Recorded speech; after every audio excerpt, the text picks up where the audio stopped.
All right, welcome to the bracket episode 190. Today we have a history themed episode. I've always wanted to do one like this, but with our usual crew of people, it's kind of difficult because none of them are really into history too much. But today we do have a fully onboarded history crew.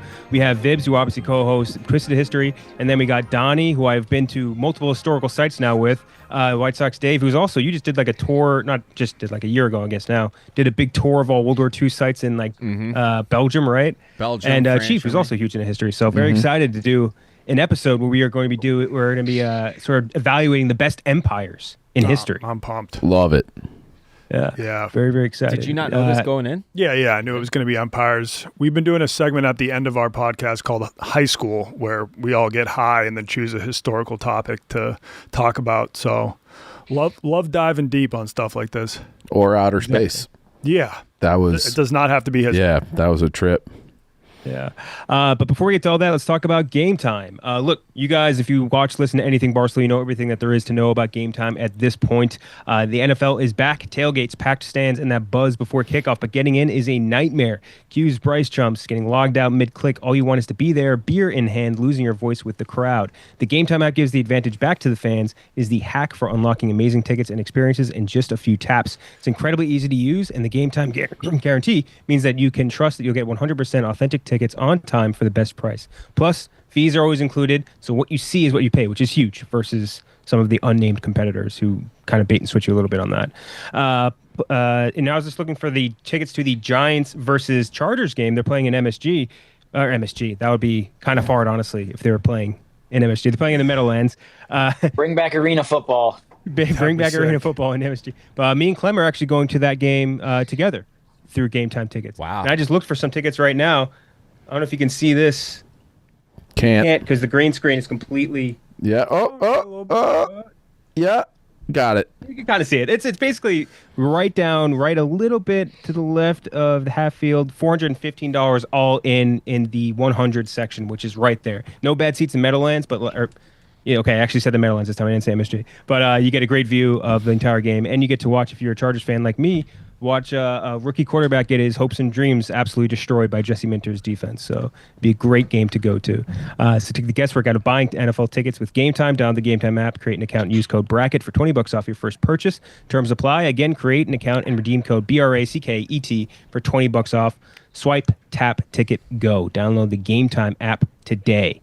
We love Game Time here, so shout out to our good friends over there. But yeah, I'm excited. I feel like we don't really get to talk about history a whole ton usually on this program, and obviously you guys know a lot about it. So Yeah. How familiar would you say you guys are with empires outside of the main like 4 or 5? I would say I'm very familiar, but it's going to be sort of tough to rank them because, like, what criteria are we taking into account? Just like personal favorites, like how much land they conquered, how many people they killed, like all of the above. The reign, how long they were in power. Yeah, exactly. Yeah. So what I'll be doing is I'll be giving you guys a little like some information on them too. So I'll see if I can share my screen here. You guys can see this? Yes, sir. Yep.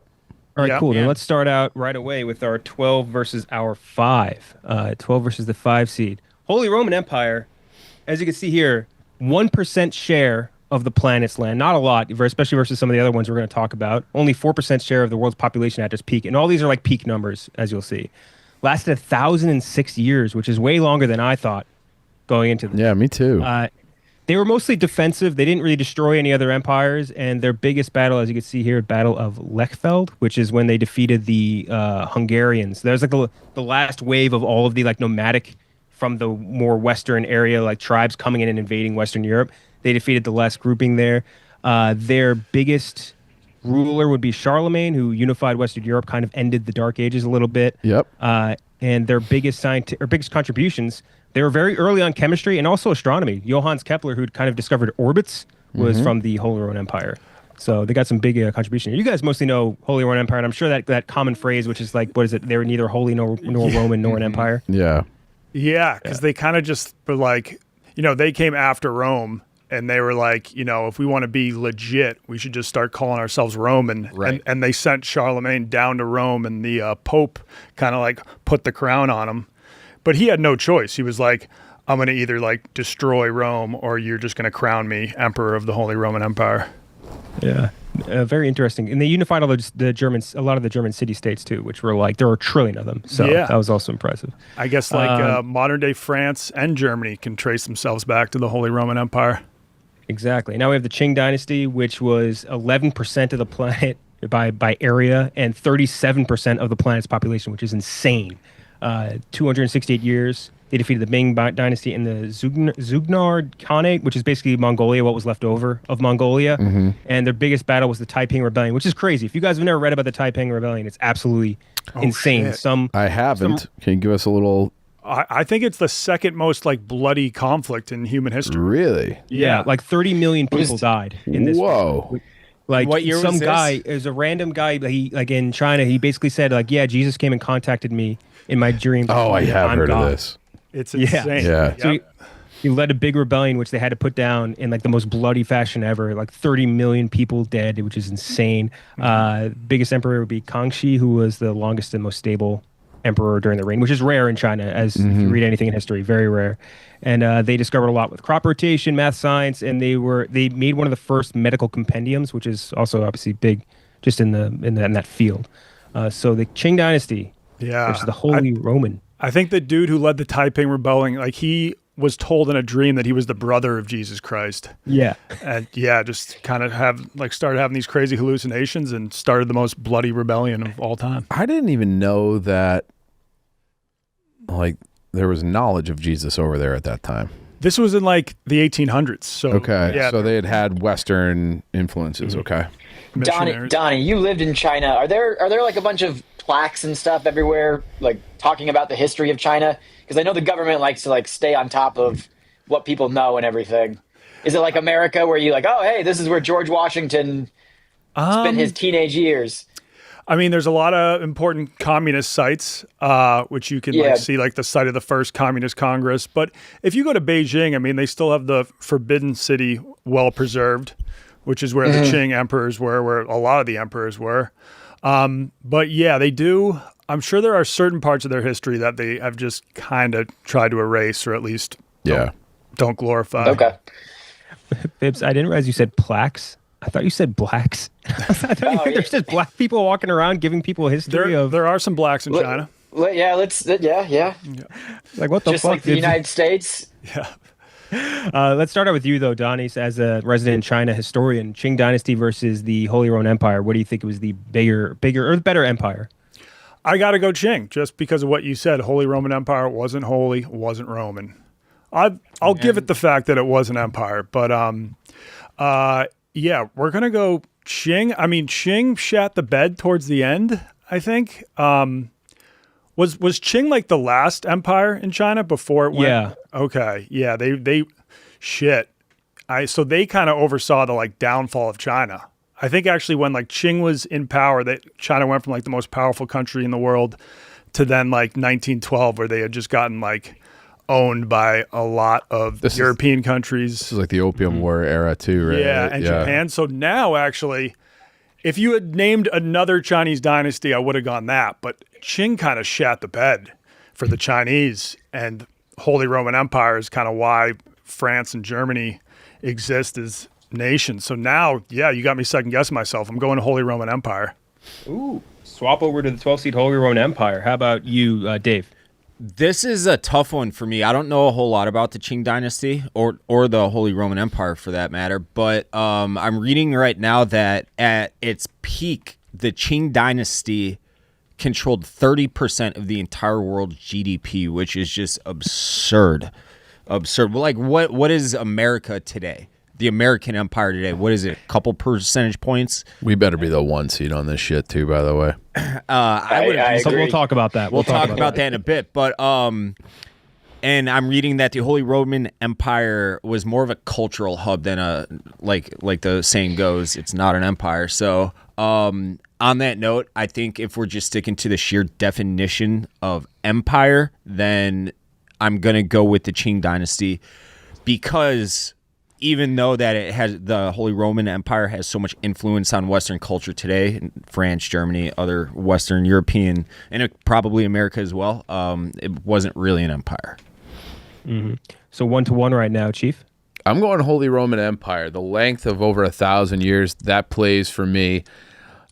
It's also, and I feel like it dissolved into this, but my understanding was that it was really a collection of city-states. So then after it, like, quote-unquote, fell, I think they had issues with Napoleon, but they still, like, their culture was kind of still similar. And then von Bismarck kind of brought Germany back together out of that with all the different alliances. But they had, like, I think it was the Habsburgs and all these different Bavaria, and so it was all these places that were one, and then all the way down to Rome, and then it still kind of maintained its their identity. It was just reshaped. So I'll go Holy Roman Empire, and that is because look, I'm more familiar with it too.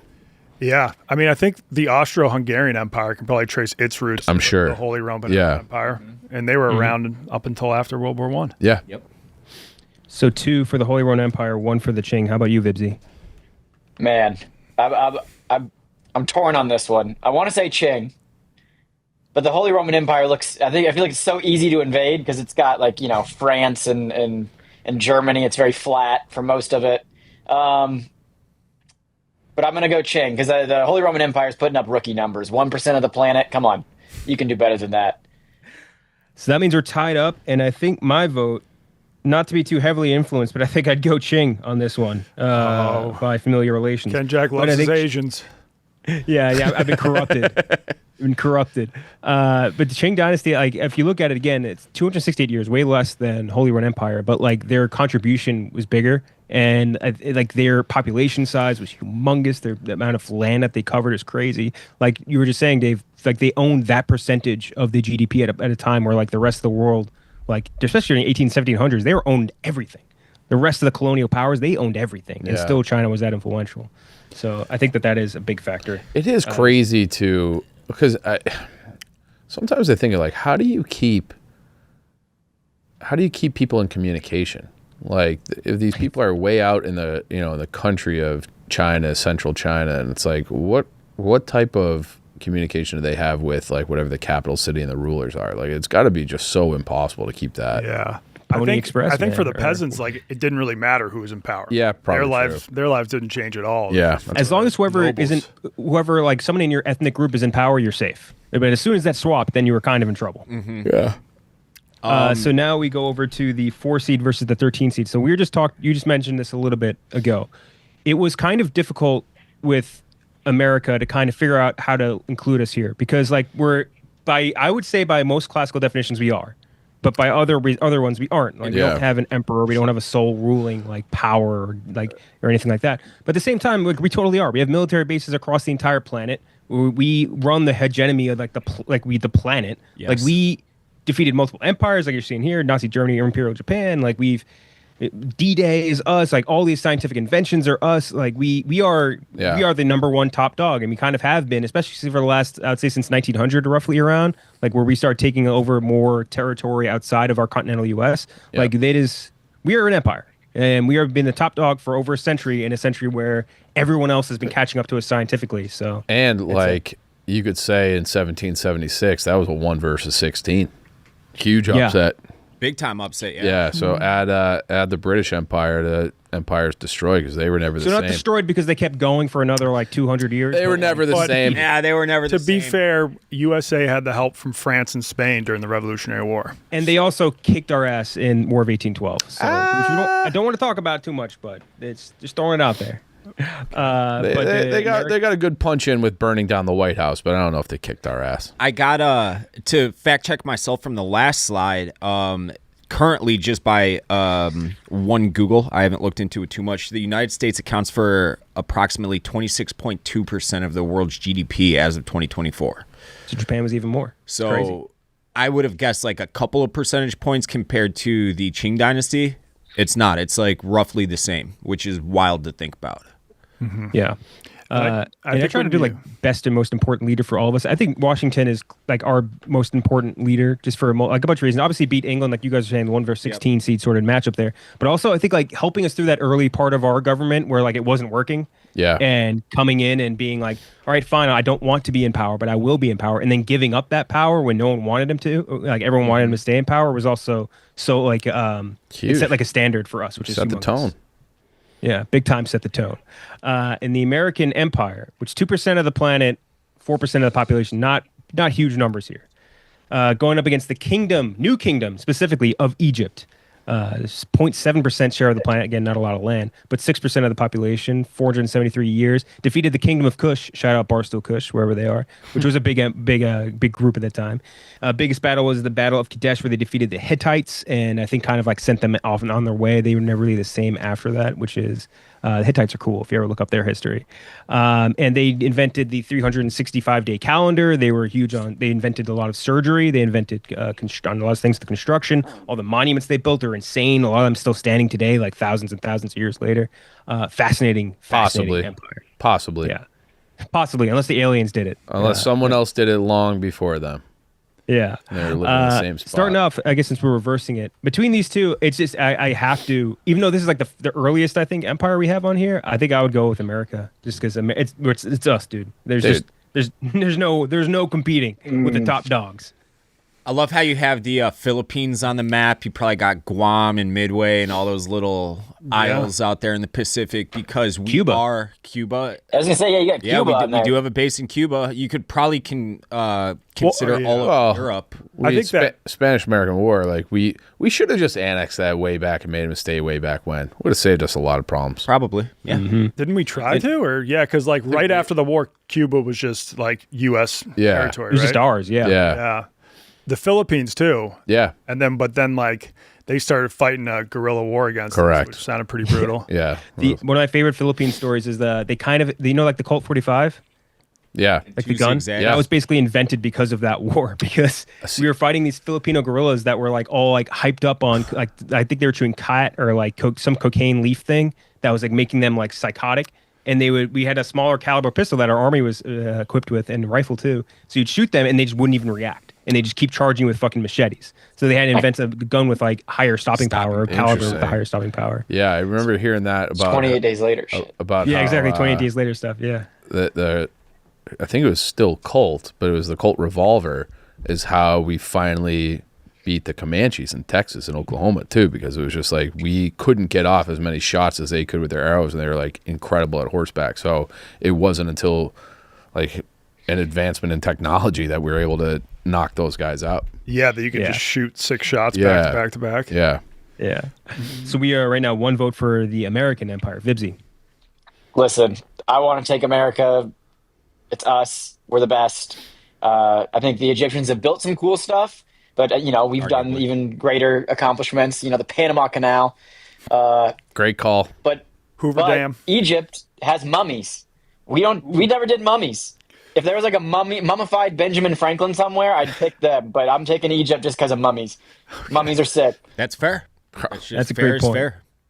I don't know. If we had like, come at me. We do have the Washington Monument is very similar to an Egyptian monument, though. It's an obelisk. Obelisk. Yeah. There's one in London too, and there's one in Rome. I will say they did it with all cranes and shit. They did it with all human slaves. Ingenuity, human power, slaves. Yes. Hey, you know what? We're no innocent. We did not originate slaves either. So not for as long. But yeah, mummies are. I'm taking mummies all day. Also, like the pyramids are on our dollar bill. Like we borrowed a lot from them. Hold up, though. Yeah. I just had to fact check this. The pyramids were built by the old kingdom of different dynasty. Yeah, different dynasty. Oh, okay. Well, mummies. Where are the mummies at? That's all I care about. Mummies were there. I think Ramses II was their biggest or most important ruler. I don't know if you can be an empire if Moses just like, I'm out of here, and he just walked out. Yeah. Did you know there's more pyramids in the Sudan than there are in Egypt? Sudan, just south of Egypt, has more pyramids. I thought that was kind of a crazy fact. Yeah, it is kind of crazy. But we are now 1-1, America versus Egypt. How about you, Chief? America's number one. America's number one. Meet us on the battlefield. Meet us in the A gap, as Will Compton used to say. Yeah, meet us in the A gap. Just don't meet us in Vietnam. forest, like jungle. the desert that hasn't really worked out the last 30 years or so.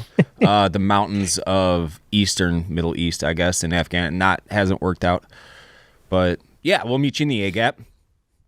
Okay. Yeah, you meet us head to head, Yeah. then there's a problem for you. Exactly. Yeah, it's funny. Somebody tweeted that the other day. They were because a lot of like the more like other leaning or people are like, oh, but like World War II, these grandpas are all anti-fascist. It's like, brother, they were anti-everything. They were anti-communist. They were anti-fascist. They were anti. If you were government, the USA would beat the shit out of you. It does not matter what your ideology was. Yep. We were coming to get you. So 2-1 in favor of America right now, Dave. I'm also going to go with America, but everything you just said, it kind of gives me pause to do so because, I mean, we completely overextend our military across the entire world right now, and that has led to, I mean, all right, if you look back in the 80s when we're supplying the Mujahideen with all the arms, and that bankrupted the Soviet Union eventually because they couldn't fight that war, just like we couldn't 20 years later, whatever. But that's how empires fall, because of money, not because of, necessarily a bad guy that is on another side of the planet. And I think you can look at that right now and say that, hey, we're kind of broke here. The American empire is in a little bit of trouble, but the new kingdom of Egypt, that already fell. The American empire hasn't. So I'm going to take the guys that are still standing. 800 bases in 80 separate countries, by the way. We have a military branch basically Dude, everywhere. That's a little much if you ask me. If you go to Germany, they're fucking everywhere. They're fucking everywhere. Ramstein, man. Like Yeah. 50 miles apart, there will be a military base, American military base. 30 miles down the road, American military base. It's fucking wild. America 3-1 right now, Donnie. Yeah, I got to go America too. I mean, military bases in 80 plus countries, that's unmatched in history. And if you look at like how we started, the 13 colonies to go on and, reach the Pacific with outposts all over the globe. The US dollar is the It's great point. Yeah. It's the Totally. what's it called? It's a reserve Standard. currency. Yeah, the Standard reserve currency. yeah. Who knows? That could change in They're like trying the to next 20 change it years. right And now. if that happens, we're kind of fucked. We'd be big time fucked. Yeah. Brix is trying to do that as we speak. But, at the moment, we've definitely got some like dark spots in our history. We've supported a lot of shitty regimes in Central America. Oh, yeah. All over. Almost exclusively. Yeah. Yeah, Latin America is shitty regimes. everything wrong there is basically CIA funded. Yeah. Teddy Roosevelt, I would say he was the closest to like an emperor we've had, just in case. Yep. He was all about expanding. Like He was imperialist as fuck. if he could have made the Philippines the 51st state, I'm Yeah. sure he would have. But I mean, Jefferson he just bought it. He bought to the Louisiana Purchase. He more than doubled our landmass. Yep. Bought Alaska, then had to just like fight the Mexicans for the rest of the West. Yeah. I think if you take obviously Donald Trump speaks out of his ass almost constantly. However, if you take what he's saying about Canada as the 51st state and buying Greenland and like look at just a visual Mercator projection of the map, you can kind of see what he means by it, because we would have hemispherical dominance instead of having to rely on having bases in fucking Yemen and Philippines and Guam and Germany. Djibouti. Yeah. Djibouti. And all over the fucking Red Sea. It makes kind of sense. I just wish he would package it better. Yeah, go back to Monroe Doctrine. We'll worry about the West. We'll worry about us. You guys do your shit. It'll be a nice republic. Everybody be happy, right? Sure. I know he's serious about wanting to buy Greenland. When he says Canada 51st state, he's just trying to troll the Canadians. But I wish he wouldn't package it in a trolling way, because if you talk to, Paolo, I asked Paolo about this. Paolo, one of our bald stool brethren. Bald stool friends, he's yeah. from Canada. I asked him about this. I'm like, what percentage of Canadians would be like, fuck yeah, let's be the 51st state? And he said he is one of them, but probably 10 to 15% as a whole. But I bet Alberta specifically would be like, yeah. I bet you Alberta would Farther vote east, for it. no. For Right. the west, yes, probably. Well, BC would say no, but I think Alberta, Saskatchewan would probably say yeah. Biz might say yes. He's not a big fan of The Trudeau. Canadian, Yeah. Well, he's out of Not, there, right? Yeah, he's gone. It's not. It's Carney. Oh. It's Mark Carney now. Yeah. Okay. Yeah. But I guess he kind of sees as the damage Yeah. Trudeau does. Yeah. Everlasting. So the Globalism. American Empire is going to move on. Now we have the 9 versus the 8 seed. Start now with the Macedonian Empire. Share of the planet 4%. Share of the population 15%. 660 years, which is longer than I thought too. Another one which I forgot really lasted until the Romans came in and kicked them out. They destroyed the Achaemenid Empire, which is basically just the Persian Empire. Biggest battle was the Battle of Gaugamela, where they were super outnumbered by the Persians and destroyed them and went on this tear, which you can see here, starting in Asia and going all the way into India, which is crazy. They're fighting elephants in fucking India. In Alexander the Great, obviously the biggest one to come out of the Macedonian Empire. They spread Greek science across Asia, which was then refined and brought back into the West. It's just one of the biggest contiguous land empires ever. And you got to give him a little bit of props here for what he was able to do in such a short period. He didn't even live that long. Alexander the Great. Yeah. Like, he wasn't like he's like some 80-year-old guy. Like, I think he died in his 40s. Yeah. No, I think it was like I think it was 30s. Yeah. 30s. Yeah. Same year as Did a Jesus. lot in a little bit of time. So start out, or sorry, I forgot to go to the next one. But yeah, Macedonian Empire is fascinating. Very much so. Especially even with his dad. Was it Philip II? I think. Yeah, Philip was a dog. This is one of those things too where it's like, would you even want? Because they didn't know about the oil and all that, or some of these places, like, man, we're just conquering desert for the sake of desert. Like, who cares? Yeah. let's find some better real estate to conquer. You should have went the other way, honestly. Yeah, honestly. If you really wanted to. Yeah. Although I think like back in that day, there wasn't the Roman Empire, but the Persian Empire was really rich. That's true. So if you wanted to get rich, that was the way to invade. The Persian Empire was the strongest in the world at the time, at that point in history, and they knocked them out, which is huge. And Macedonians are going up against the Umayyad Caliphate, which is they owned 8% of the planet, 13% of the population, 89 years. The Caliphates kind of shifted as they went on. Yeah. Their biggest thing they destroyed was the Sasanian Caliphate, which is the one they kind of replaced. And then they also kind of knocked out the Byzantines from being like a major player as well, but they didn't actually technically destroy the Byzantines. Biggest battle here, Guadialete, or I believe that's how you pronounce it. That's where they kind of beat the Goths and took over Spain. So after that, they managed to take over a giant chunk of Europe and held it for a very long time. And this caliphate also, like a lot of scientific advances, which a lot of like the ones from Middle East don't really, I feel like, get a lot of enough credit for. Yeah. They translated a lot of Greek texts, which were otherwise going to be lost. They adopted Indian numerals. They invented the most of the basis of like modern algebra. Yep. Like they were a humongous player at the time in history. You're making them sound like fucking nerds. Nerds. Yeah. They love math. They love spreading the word of the prophet, and they love taking over parts of the big swaths of Europe. So math and Islam. Yeah, Great looking swords too. Yeah, the scimitar. Yeah. Ooh, Scimitar. what's it called? I've never heard of this. Scimitar. I thought scimitar. SCIM. That was the swords they used? Yeah. Okay. Cool ass like sword. Those are blade. sweet looking swords. Yeah. So the Umayyad Caliphate versus the Macedonian Empire. This time we'll start with you. I believe we ended with you, Donnie, right? So starting with you. Okay. I got to go with the Macedonian Empire just because like it was kind of formed over the course of 10 years or something. I think it was just Alexander the Great just running train on Asia for 10 years and boom, he conquered all that land. He wanted to keep on going. And then his men were like, fuck that. And they were about to mutiny. Yeah. Like, we're turning back. So he was like, all right, I'll turn back. And then he died. But then it like split up into separate empires that were still Macedonian, like the Ptolemies in Egypt. Yeah. So like, Is that how you pronounce it? I always thought it was a silent P. Ptolemy. Ptolemy? Yeah, I have no idea. And that's There'll like be mispronunciations. yeah. If you're a history nerd, we're definitely going to mispronounce shit throughout Yeah. this. So And, don't feel the need to make I don't sense know too if much. that's how it is. I made have sense no in my idea. head. You've never heard it. You've only read it. Yeah. Probably a silent So you P. just make it up in your head. That's a lot. And the Ptolemies, that's like, or the Ptolemies, that was Cleopatra. So they're still having a huge impact on world history. Yep. Like long after Alexander the Great's been dead.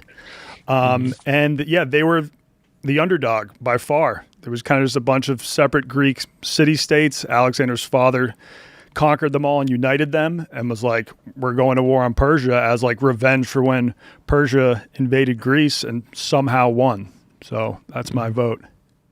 All they had was a couple 10,000s were like 30,000 troops in like the phalanx, and the phalanx just destroyed everything. Nobody had a fucking chance. So one vote for the Macedonian Empire, Dave. I also am going to go with the Macedonian Empire. It says that they kind of fine-tuned and were the first to adopt blitzkrieg style of warfare. So obviously, I mean, they were right around the time of Christ, right? So 2,000 years later, yeah, even before well that. before, so 20, Oh, I'm looking at it right. Yeah, so 2,500, 3,000 years later, the H-Man's using their same tactics. So, I mean, they got to be pretty good at warfare, so I'm going to go with the Macedonians. The H-Man is using their tactics. The H-Man. 2 for Macedon. Or Chief. I'm also going Macedonia. You don't get the nickname Alexander the Great unless you're doing great things and fucking people up. So I'm going with the Macedonian Empire. I will counter. Who was the best leader of the? Never mind. It was a different guy I was thinking of. Umayyad was the biggest. The first was the biggest ruler of the Umayyad Caliphate, but he was also the founder. There's another guy coming up soon that has a very cool name that I thought was the leader of that one. So 3 for Macedon. How about you, Vibbsy? Yeah, say the other empire's name again. Umayyad Caliphate. The Umayyad Caliphate. Yeah, the way you described them was just they're nerds. Algebra, they got us algebra. That's awful. Religion, just putting that on us. Macedonia, not only did they like invent the blitzkrieg and do it in a cool way, they also had star power with Alexander the Great. Like that's like having Wilt Chamberlain, and he's putting up Wilt Chamberlain numbers. He's sucking and fucking his way to the top on the battlefield with girls and guys. Like he's just a cool dude. So I'm gonna have to go Alexander the Great and the Macedonian Empire. He also founded like 18 cities named Alexandria just after himself, which is very... Yeah, all the way in awesome. Afghanistan, you can find cities named after him. Stars run the league, and Macedonia had a star on their hands. That's damn right. I think I would be a dissenting vote in favor of the Umayyad Caliphate, only because like owning land in this vast a swath of land, I think is very crazy. They kind of lucked out in that and going into Europe during the Dark Ages a little bit, because like that's like Spain wasn't some powerhouse at that time. But I do think like taking over all that giant section of Africa, all of the Middle East. But like how many people were there? In northern Africa, like a decent amount. That's all Mediterranean Empire leftovers. That's like Carthage, I guess, yeah. Shit like that, yeah. And then like taking over parts of Spain, taking over parts of India. Like there's a shit ton of land there that they managed to take over in a pretty short period of time. And like so I'm impressed by Spain that. remained Muslim for like hundreds and hundreds of years. Yeah. Still has a large Muslim influence. Yeah. Yeah.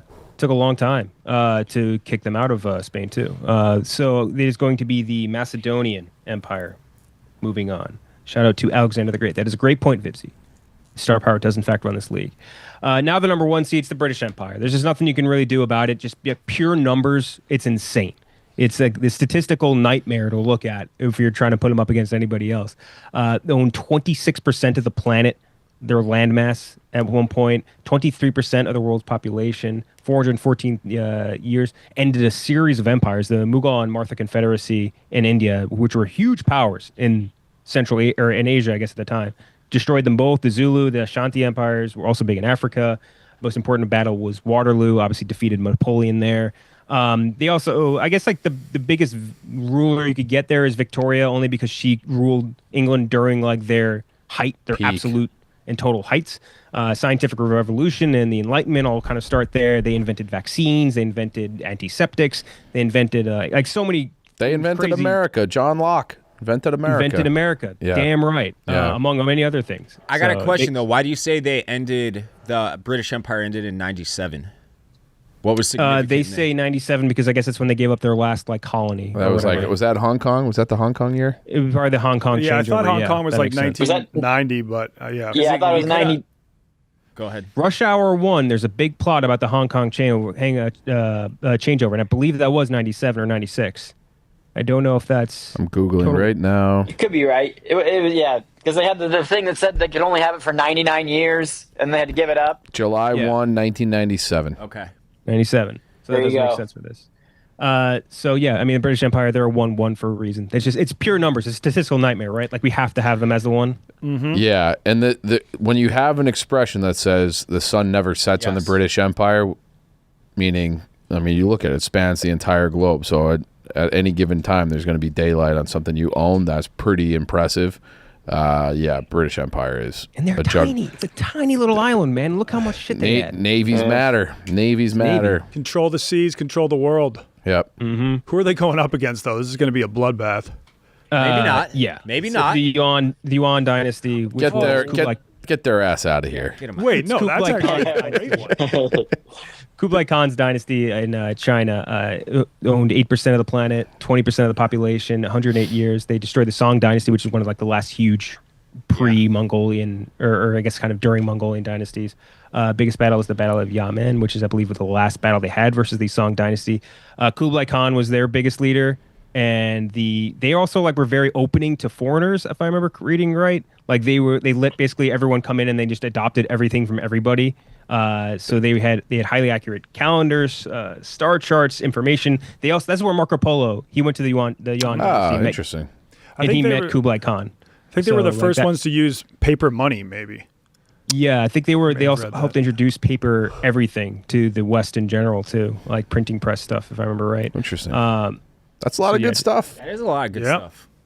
Yeah, so just something to think about. I mean, it's a pretty huge, one of the biggest Mongolian sort of territory. They had a lot of like post-breakup empires. This is like the most successful for sure. When was Mulan? What's that? Mulan. Mulan, I don't know which dynasty that is. That may be Ming. Okay. That feels like a Ming dynasty type thing. Sounds right. So the British, this might be just a wash, but the British Empire versus the Yuan dynasty, I'm going to go with the British Empire. Kind of tough not to. It's just a one seed for a reason. Again, statistical nightmare. Yeah. How about you, Vibbsy? I feel like a traitor. I didn't take the American Empire, and I'm all over the British Empire. You're Yeah, I feel bad, but I gotta go Benedict British. Arnold. I'm a what is a loyalist. I'm a loyalist. A Tory. Yeah. Tory. Yeah. So How long two has for that the- phrase or term been around for? Is that because I feel like that's more new? No, that was a term like you would call Americans who are loyal to the crown during the Revolution. They're called didn't- Tories. Okay, Tories because well. I still hear them use that today. I think it's a In political party for Liverpool, them, they're right? like, Yeah, fuck the Tories. Fuck Yeah. the Tories in Liverpool, right? Yeah, now I think it kind of just means a more like right-wing conservative. Oh, I thought that was Labor. I thought it was Tories. No? I think Labour is the left leaning, and then Right. Tories are the right leaning in England. I'm definitely not an expert on that. Also, the Brits conquered like all these like Oh, yeah, you guys are right. colonies with all this good food. How do the Brits not have good food? They got Great shitty question. food. Bro, The Indian food in is England so good. is great. Right. But they don't have I guess native they good took food. that, but they Yeah. didn't like make their own twist on it. Like they're not like, oh hey, we can use some of this and that. No, they were like, They we're just going to got dump fucking curry on French Bangers fries. and mash or whatever. Yeah, I don't know. They do those kebabs there too. I think I think British food gets a bad rap if I'm being Well, honest. I But love here's a the thing, pot if you're- pie. you I love make a the same shepherd's argument pie. versus us, where we're like hamburgers, hot dogs, whatever. But like when you say like the best food to come out of England is kebabs and curry, it's just like well, that's just not them. Yeah, it's not their food. You don't like what I a mean? shepherd's pie? Shepherd's Ugh. pie, yeah, I mean, Chicken pot pie? Not bad, but I love Is it. chicken pot pie British? I feel like that's American as fuck.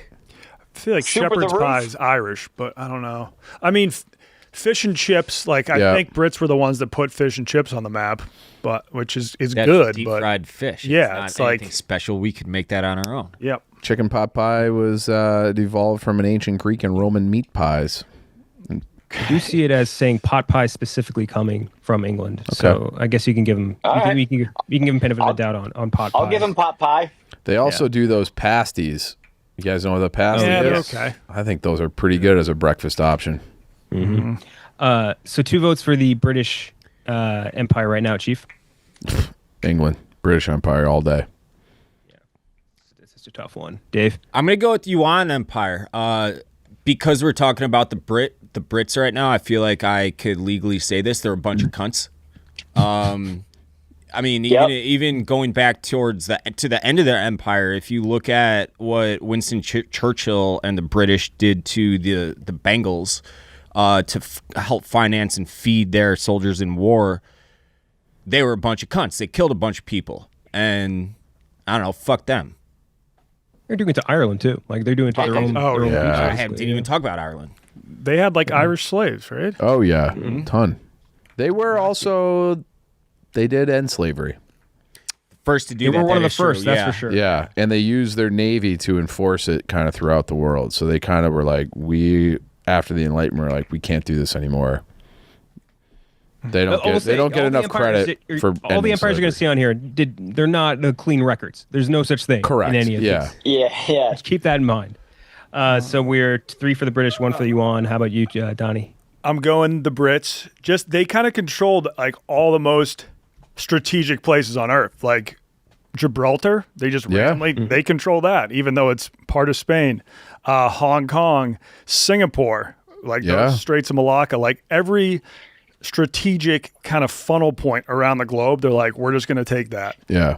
Which is insane. I know that there were the protests that were going on not too long ago. Is Hong Kong back in China's control? Is that? Yeah. Yeah, they are kind of doing like 2 systems, 1 country, where like when I would travel from China to Hong Kong, I'd have to get my passport stamped, and then the currency in Hong Kong was different. Really? Like that. Yeah, so it's not, you can't just freely cross the border back and forth. Interesting. But I mean, China does claim Hong Kong now. Right. I know because I know the people there kind of wanted to stay the same, and then China. Yeah, I was just curious. Yeah. White Sox Dave just asked me if they claim Taiwan too. That's more of a touchy subject. I don't know. But yeah, they controlled the tip of Africa, Cape Town, beautiful city. Yep. They kind of just had all like the prime real estate. Well, they had South Africa all the way up to Egypt.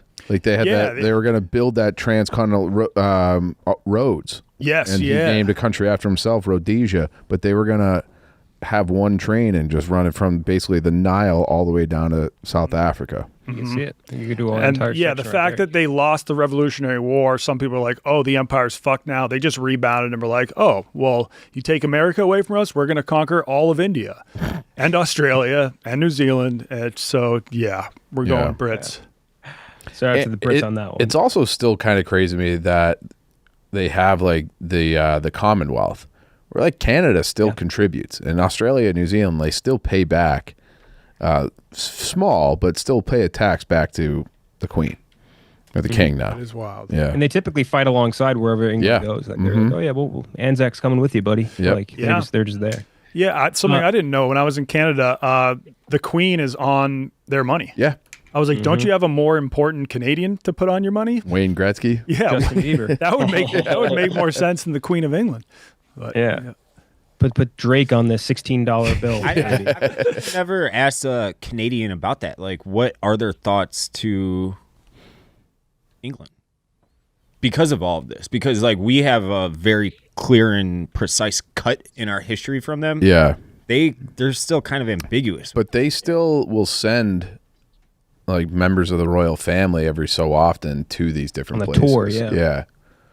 And it's a huge I think deal. we have a pretty tight relationship with England now too. So it's not like we're a special relationship, they say. special relationship. We're not going to put the Queen on our money though. No. Yeah, No, that's fuck no. Did you guys ever hear that Jimmy Carr? You guys know Jimmy Carr, the comedian? Comedians. Where he's like, the Roman Empire never fell, it became the church. The British Empire didn't fall, it became a bank. And the American Empire is like a military, and they're all kind of like doing their own thing. Mm-hmm. Big separation, yeah. Yeah, I thought that was interesting. Yeah. It is. So the Brits are going to move on. Before we get to the second half, let's talk about Blue Chew. And Blue Chew, whenever we get one of these, you know you're about to hear some puns. Guys, enter the room dick first. Blue Chew isn't just a this is the most guy episode ever. We're talking about we're mansplaining empires, and now we're talking about dick pills. Blue Chew isn't just a tablet; it's a cheat code for your crotch. Stronger, harder, and longer lasting. Like someone gave you downstairs a pep talk and a gym membership. Blue Chew is the original brand offering chewable tablets for better sex. It ain't a supplement; it is an erection resurrection. Guys, this ain't just about performance; it is about legacy or third legacy. Give her a group chat something to talk about. You know, when you lay it down, they're talking about how it gets up. Nothing makes you more of a legend than a little Blue Chew. Discover your options at BlueChew.com. We have a special deal for our listeners. As always, get your first month of Blue Chew free. Just use promo code BRACKET at checkout and pay $5 for shipping. That's it. Join Blue Chew's mission to upgrade humanity one thrust at a time. Head to BlueChew.com for details and safety information. Big thanks to Blue Chew for sponsoring this podcast. Man, I wish the Mongolians were up next. That would have been a great segue. But it is unfortunately not for Genghis Khan. Or I guess I've seen people say it's supposed to be pronounced Chinggis Khan, but I'm not. I'm saying Genghis. I was on a show somewhere where we were talking about that. Genghis versus Genghis. But I don't know. Yeah. Anyway, whatever. We're not doing them just yet. Regardless, so we'll do the 11 seed versus the 6 seed next. The Achaemenid Empire. I can never pronounce this right, but it's the Persian Empire again.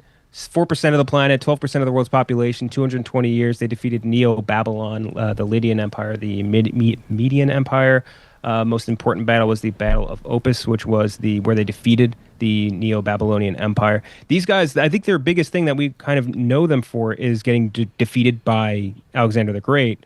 But also they were big on engineering, like more from that era, like classical era engineering with irrigation, with roads, astronomy. They were like doing standard measurements in a time where no one was doing standard measurements.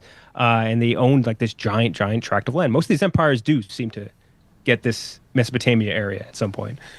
So the Persian Empire, which again was later defeated by the Macedonian Empire, and they are going up against the Spanish Empire, 10% of the planet, 9% of the world's population, about 500 years, defeated the Aztec and the Inca.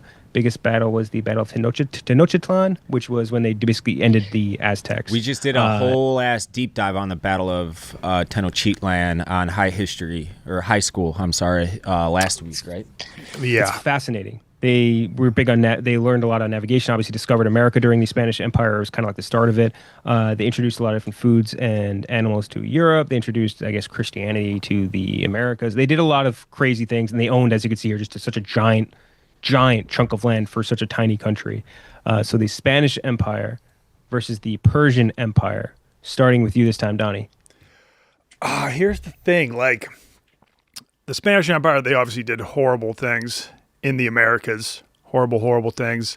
And it was like, they should have been one of the greatest empires of all time, just like having all the like gold and silver wealth in South America. Yeah. But they kind of like squandered it and went broke. Like, they got all this gold and silver and they just like spent it on these really expensive wars and just went into debt.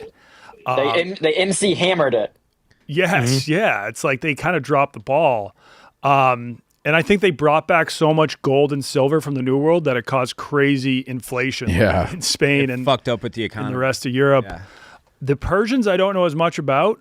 I remember seeing something that they were kind of chill. Like, after they conquered you, they were like, you can still practice your religion. You can still kind of live the life that you were living. Which, you know, that's that kind of makes me a little more sympathetic to them, but they did get their ass kicked by just like a bunch of Greeks with spears. They invented they were doing satraps, right? Where it was like you have like almost a state within the country where it's like that's then run by a governor, and like you were saying, you can kind of just do whatever you want. They also had a postal system, which was pretty fascinating at that time. So yeah, pretty interesting cats.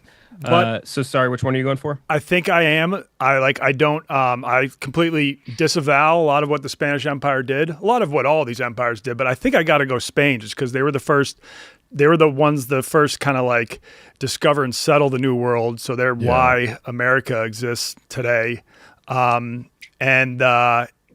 Just insane that some like king in Spain is like, oh yeah, I control all of South America. That's just there is also an alternate history where that storm doesn't hit and they take over England. Like there is the Armada. Yeah. Well, that's isn't that how they think that there's the Black Irish? Is that they washed up on in England? Yeah, That's what they say. And Spanish Armada. The conquest of the Aztecs is my like favorite historical moment to learn about. So I'm gonna go Spanish Empire. I find it fascinating. And by the way, Donnie, I think we can do a blanket. We all disavow the actions of all. I don't think I had to say that. So one for the Spanish, Dave. I too am gonna go with the Spanish, unfairly because I know more about them.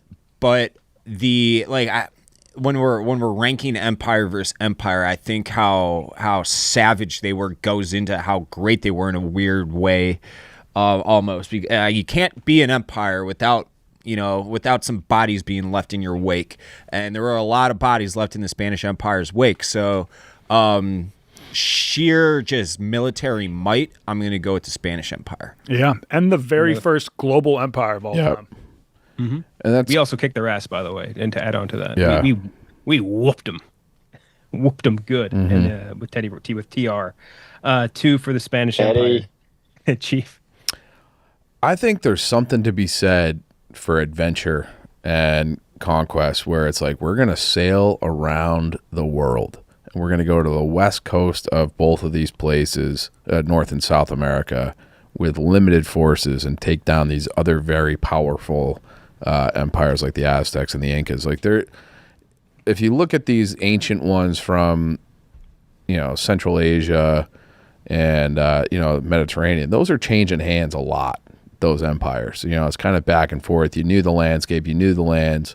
This is like, hey, we're sending the Nina, the Pinta, and the Santa Maria across. And, so you might have like 100 guys and you're going to take down these places. That to me is just like that sense of adventure and conquest is. They raided the Yucatan, I think, with 600 men. Yeah. So it is like, there's a great technological difference, but just getting on a wooden ship, using the stars to navigate and conquering a place that you don't know anything about, it like to think about that just amazes me. So I have to go with the Spanish Empire. Mm-hmm. His peak number of soldiers during the Battle of Tenochtitlan was 1,300 Spanish soldiers. But then he had like up to 100,000 native allies. Yeah. He had the northern Mexico. They had a lot of enemies. They had they like manipulated the tribes into fighting each other. Mexica, I believe the Nahua. Mexica. But I think Nahuatl is the word too, yeah. Mm-hmm. So 2 for the Spanish right now. And Chief, you're going for the Spanish as well? Yeah, 100%. Spanish, Vibbs? I thought Chief put it very well, but I'd like to, on record, not disavow the horrible, heinous things the Spanish Empire did. I support it. If you want to be an empire, you got to do some horrible shit, and they were down for it. Who was the last country to declare independence in 76 from Spain? I guess from Spain. Oh yeah, why is that? It's probably when Francisco Franco died. I would imagine in 76. That makes sense. That could make some sense. Yeah. And also, like, it in reality ended so much before that. Like, one of the forgotten people in history is that Bolivar, who tried to unify all these countries of South America for a period of time into like one great superpower, and he kind of kicked out the Spaniards. Kind of step by step of all these different places, and then they just couldn't hold it together. That is also a miracle, in my opinion, of the American empire, where this experiment has largely worked, where it did not work in South America. And it's like amazing that we were able to prosper and keep this thing together. With multiple republics in one nation? Yeah. And it's like, all right, we try the Articles of Confederation, doesn't really work. Let's all get back together. We're going to have a constitution. And then it's just, we have like a unifying principle somehow that you would think would be able to be replicated in South America, but it just wasn't for whatever reason. Mm-hmm. And I just read their last colony of the Spanish Empire is when they gave back Western Sahara in 1976. To what? That would have been like Morocco or something? It's like south of Morocco. It's actually Mauritania. I'm pretty sure. What is it called territory now? Oh, it's called Western Sahara. Just nothing? Yeah, I think it might be called. I think it's just called. Wait, is there a country called Western Sahara? I believe there is now. Yeah. Yes, it is. There's one country where it's like it's right below on the northwestern tip of Africa where just nobody lives there. It's like a cliff face that's just barren and because the sand and the way like the current works, it's like you just can't even live there. The desert meets the ocean. Literally, the desert meets the ocean. Yeah, that's just like it's also unlivable. it's crazy. Franco died November 20th, 1975. So, Jack, you were right. Yeah, just about there. So I would vote for the Spanish as well. It's just like it's numbers plus. You look. They're also like part of the Habsburgs, so like they owned like big chunks in Europe as well, like and of top of Spain and all this area. So the Spanish, and then they also had one of my favorite rulers, Charles the Ugly, the inbred guy. Fuck yeah! I bet I could get beers with that guy. Charles. He had like somehow 3 club feet, the most like a huge underbite, like disgusting like nose, and like every description of him, even back then when like you would get killed for being mean to rulers, they were like he's the ugliest man alive. Wait, how do you have 3 club legs? I don't know, dude. That's how fucking deformed Charles the Ugly. I gotta get eyes. Did he have a big dong or something? I've got a third club leg. Yeah. So the Spanish are gonna move on. Now we have the 3 versus the 14 seed. The 14 seed is the Portuguese Empire. Portuguese Empire. They're fascinating to me because out of all these countries, even counting England, like they were the smallest. They got nothing to really work with, and they owned a lot of these little tiny chunks. Like you were saying with England owning like a lot of like little strategic points, Portugal did the same thing. They took a lot of these like little areas across like coastlines and turned them into like super important ports, like Macau out there, like a lot of areas down in Mozambique. 4% of the planet. Well, not a lot of the population because again, they only took like tiny cities. It lasted about 600 years. Didn't destroy any empires. Biggest battle was the Battle of Diu, or I guess you pronounce that, where Battle they of fought. DUI. Yeah. Diu, Bunch of I don't know. But drunks. it's I a thought it was naval. the Battle of DUI. And it's like, yeah, I know a lot of people in Indiana that have. Yeah, we know that. DUIs their whole life. This one was a naval battle though in the Indian Ocean where they fought against both I think the Mamluk Caliphate and also an Indian force. So they battled both the Caliphate and Indians for control of the Indian Ocean and won. So then they controlled all the trade that moved through that ocean. But fascinating empire to me. They also were the first ones to get into Japan. Really, all these really, really strategic points, all owned by this tiny little country. And now, you look at Brazil, one of the biggest countries in the world, they speak fucking Portuguese. It's crazy. Yeah. The influence that this tiny, tiny, tiny little country had. Weren't the Portuguese and the Spanish arguing over that territory in South America in general? And then I think they had to call in the Pope and be like, Yeah. whatever you say goes. And the Yeah. Pope just drew a line to the world. And said, Yeah. you guys can go this way. Right. Spanish, you go that way. Yeah. They're like, all right. I like that idea. And the reason that Brazil was Portuguese is because that line went through the far eastern tip of Brazil. So Yeah. they were like, oh, technically we can conquer that land. I don't know if Yeah. this is doable on the video, but can you Google this this line? Yeah, So yeah. we can have a visual, Kenjac. Let's see. You can. I'll show it to you on my phone, Okay. and then you can just throw it in the podcast. All right. Here, I Spain, could probably throw it up here. Portugal, line treaty. Yeah. Yeah. See that? So, yeah, yep. It was kind of like that. So There we Portugal go. was supposed to be the area in the middle. Yeah. Yeah. Fascinating. It's again just insane that a country that small is able to get this much of an influence. Their biggest leader, Henry the Navigator, expanded their navy, set the stage really for their empire. They also big on shipbuilding, navigational tools, and cartography. They mapped out a lot of the New World. So the Portuguese Empire, I'll admit fully that they are running into just a buzzsaw here, I would imagine, based on this group. In the Roman Empire, 4% of the planet, 30% of the population, 422 years. We can kind of argue on the Byzantine stuff later. Defeated the Carthaginian Empire, which we could have listed on here. I didn't. They're not part of this. You could have, though, because they're big and influential in the Mediterranean. The Seleucids, the Macedonians, we mentioned earlier. Biggest battle, probably the Battle of Alesia, where they beat the Gauls. That's Caesar beating the Gauls, which is obviously huge and defining for him. They invented everything: aqueducts, domes, arches, roads, sanitation, Julian calendar, sundial. They maybe not even invented, but absorbed a lot of it from other countries and made it a standard thing. So they were very, very important in that. And all roads lead to Rome. That's still true to this very, very, very day. This second that all roads lead to Rome. If you look at just a standard highway atlas of Europe, all roads literally lead to Rome. Yep, and it's a central point here. And they had a tough road to empireship, having to beat Carthage too. Especially they beat Carthage they lost to Carthage and just kept beating them over and over and over again. It was just it's crazy. And I think they're just a fascinating. Obviously, you're looking at 5 white guys. We're going to talk about Rome as much as we possibly can. So oh yeah, Roman Empire versus the Portuguese Empire. This time, let's start with you, Vibbsy. Yeah, Kenjac, you were kind of saying Portugal's so small and look at all they've conquered. I think Britain gets all the credit for being tiny and conquering all of a big swath of land just because they have a better PR team with the sun never sets on the British Empire. They have the better slogan, so they get all the credit. And the Portuguese, I give them credit for Brazilian women. But you got to go with the Roman Empire just because the Roman Empire, they have a whole thing where it's guys think about the Roman Empire once a day. So you got to go Roman Empire. Mm-hmm. One for the Roman Empire. I would go for the Roman Empire as well. It's just they're one of the defining ones. And Portugal, they're slept on kind of for a reason. No one really seemed to care too much about Portugal versus some of the other major empires that come out of Europe. Right.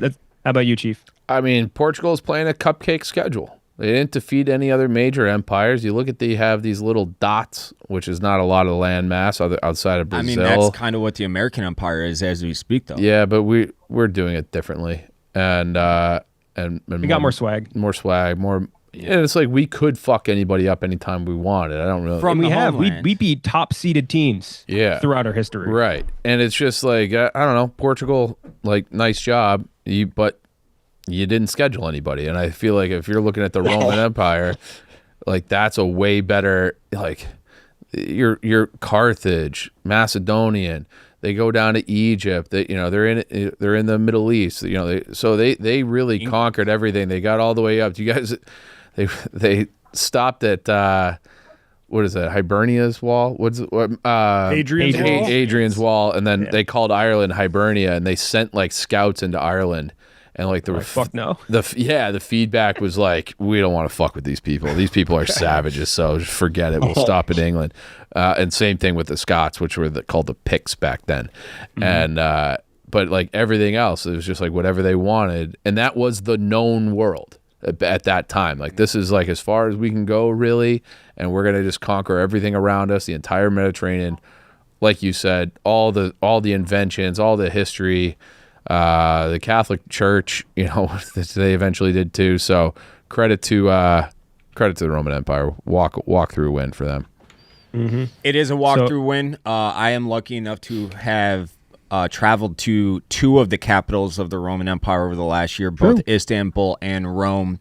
One of the most amazing things that I've ever seen in my life is when I was on a tour of the Roman aqueducts, and they were describing how they built them. They started 30 miles outside. They started in Rome city center, and then 30 miles outside it, and had to dig underground and meet each other in the middle, and they didn't miss it by a fucking inch when they finally It's crazy to build these Rome, and they had math, and we're talking nerds and shit, but the math involved in that, the cultural influence, I mean, it shaped Western democracy.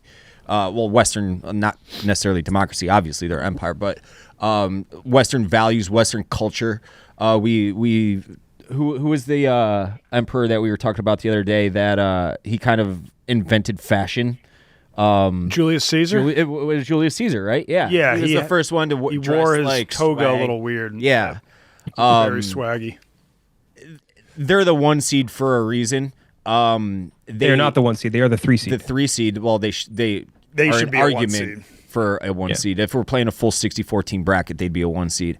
But it's the empire. Like, I think most people have just the cliff notes of the Roman Empire and couldn't tell you a fucking thing about the Portuguese or the Spanish empires, and that's for a reason. Okay. Mm-hmm. Well said, Donnie. Yep. Yeah, I mean, I do have a soft spot for the Portuguese Empire just because they were, I think, the ones to really master sailing, like super long distances. They were the first ones to round the Horn of Africa. But they're no Roman Empire. And, like, we think of Roman Empire as, like, the big kid on the block. They started off as just, a village. City-state. Yeah. Where Rome is now, and eventually grew, took over Italy, to then like go on and take over the entire Mediterranean. It's got to be them. Also, that's like prime time real estate. Yeah. Like, there is probably no better place on earth than the Mediterranean coast, and they controlled it all. Mm-hmm. Every ounce of it. Yeah, every basically Mediterranean. And like just traversing the Alps too, where it's like you have to conquer all that, and they had the Celts and the Gauls up there. And there's a podcast. Who's like the big history guy? He did a 4-part. Carlin? Yeah, he did the Celtic Holocaust. And they killed like supposedly like 1 million people. Julius Caesar did. Yeah. Mm-hmm. Vercingetorix, man. I think he like stripped him naked and had him like people throw poop at him or something like that. Yeah. And I don't know if you put the Byzantine Empire on this or not, but yes, we're talking about them next. Not okay. All right. Well, I've got a very controversial take, but I think Roman Empire, Byzantine Empire are the same empire. I think that is totally fair. I think at the same time, it's better to talk about them as a separate entity because one of the Byzantines lasted longer and were influential in different ways. Like, they were very different in the way they operated, but it was basically a continuation. I completely agree with you on that. So like I just said, we're going to be moving to the next one, 10 versus the 7 seed. Byzantine Empire technically started with the fall of Rome, but lasted almost 1,100 years and they didn't really destroy any empires because they were almost entirely defensive. Like, they were just defending against other people coming to attack them. Come and get us. Yeah. Biggest battle of Nineveh, I guess. But it was a big battle out in the Middle East where they defeated the, I want to make sure I get it right. Where were they? They are 10, right? It was the Sasanian Caliphate, which basically or not Caliphate, the Sasanians Empire, which then led to the Muslim conquest because they got so weakened, this Persian Empire, by that defeat, that then the Muslim Caliphates rose and took over Persia, and that led to them taking over that whole section of the world as well. But they saved all of the Greek texts, the Byzantines. They invented Greek fire, which we still don't know how to make, like, which is crazy. Like we can't figure out how the fuck they made Greek fire. Dragon fire. Yeah, and they invented just a lot, invented and saved a lot of things. Their biggest leader, probably Justinian the First. He built the Hagia Sophia. He codified Roman law, which became something that held over into future generations, into other empires. So the Byzantine Empire, 2% of the planet, 13% of the world's population. And they are going up against a battle that they actually have waged multiple times throughout history, the Ottoman Empire. The Ottoman Empire, 4% of the planet, 5% of the world's population. I would have thought it was more, but just I guess because the way the migrations worked or whatever. But 623 years, they defeated the Byzantines, destroyed them. The Mamluk Sultanate, which is out in Egypt, their biggest battle was the fall of Constantinople, where they defeated them finally, which took forever, by the way. It took basically 1,000 years of putting Constantinople under siege to finally defeat it. Like, that's how long and just a frustrating it was for people. Their biggest leader, Suleiman the Magnificent. This is the guy whose name I wanted to throw out earlier. Suleiman the Magnificent is such a fucking cool name. It is. Conquered North Africa, conquered Hungary, established their biggest navy, standardized their law as well, and they were also very big in math and science fields. I think they built a shit ton of observatories and did a lot of like star mapping type things. So the Ottoman Empire versus the Byzantine Empire, a battle that the Ottomans did win in the end. Start with you, Donnie. Yeah, I mean, this one's tough because Constantinople is probably my favorite city, later became Istanbul. So that's in both of these empires.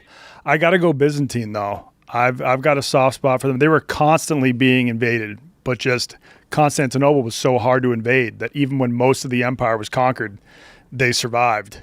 And they would have survived longer if it wasn't for the Latins stabbing them in the back in the Fourth Crusade.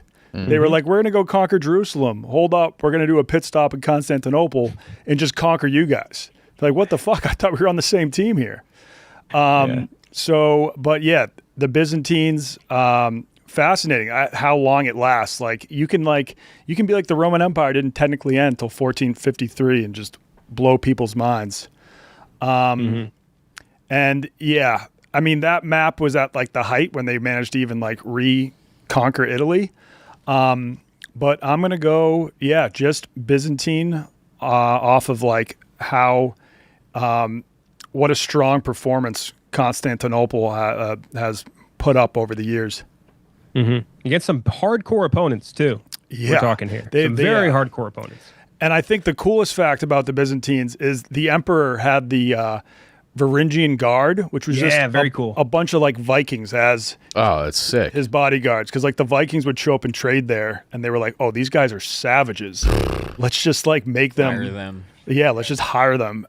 So walking around with just like mercenary, a bunch of guys that look like Thor. Yeah, a bunch of like Thors with axes just surrounding the emperor. Pretty damn cool. Yeah. I love that you mentioned Varangian Guard. They're very cool. And it's crazy. That's another thing. People don't realize how far the Viking exodus kind of went. Like they were like sailing everywhere. They were they were going through Russia. They were going through, like you were saying, into Constantinople. They were like sailing down in like Africa. Like they were everywhere. But yeah, so or Byzantine's going to get a vote here. How about you, Dave?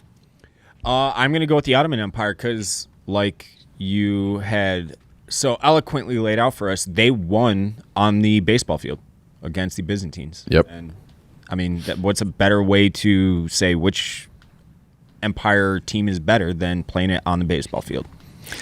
The Byzantines counterpoint, being labeled at one point in your career the sick man of Europe is tough. Yeah, but that's what. But they were around for 623 years. They were the sick man of Europe for maybe the last 100 or 50. And like growing up, like I'm using air quotes, like learning about these empires, you think of them as such like things of ancient past. If you watch a World War I documentary and you see the Ottoman Empire like literally on the map when they're drawing all the like brigade arrows, like, oh, this one attacked here. It's a wild thought. This was literally only 103 years ago that they fell technically. Yeah, they beat the piss out of the English too when they tried to invade. That was Gallipoli. Churchill. Yeah, Churchill, shout out, brilliant man, terrible strategist. That's the at that one point. place, obviously a different part of Turkey, but that's the one place in Turkey outside in Istanbul I would love to go one day. They Shout also out to the Anzac. shout out the Ottomans conquered a good chunk of Europe. Yeah. Yeah. All the way up, all the whole Balkans. Yeah, all the Balkans. They got stopped at Vienna. Yeah, basically Yeah, stopped big at the battle. Alps.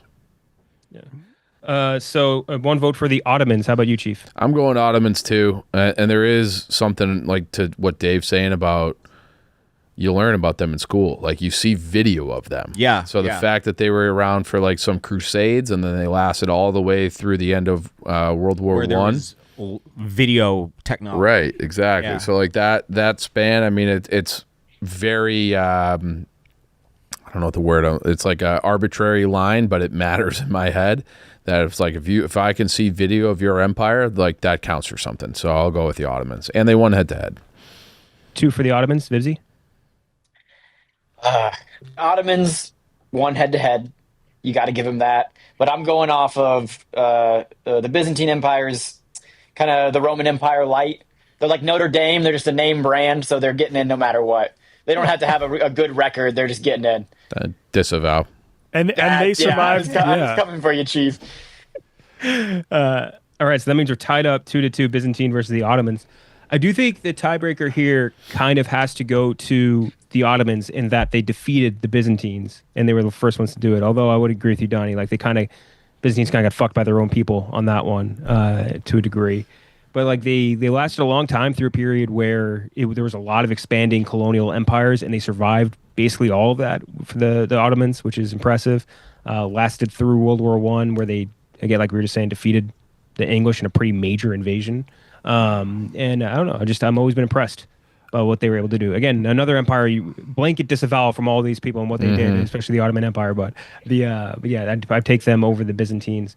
Although shout out to the Byzantines, I would agree with you, Donnie. Like spiritual successors, and you could probably argue full-on straight successors, but like just the broken line of east to west, and then also like even like the separation to Orthodox Christian also kind of separates it even more, and like it gets a little more murky.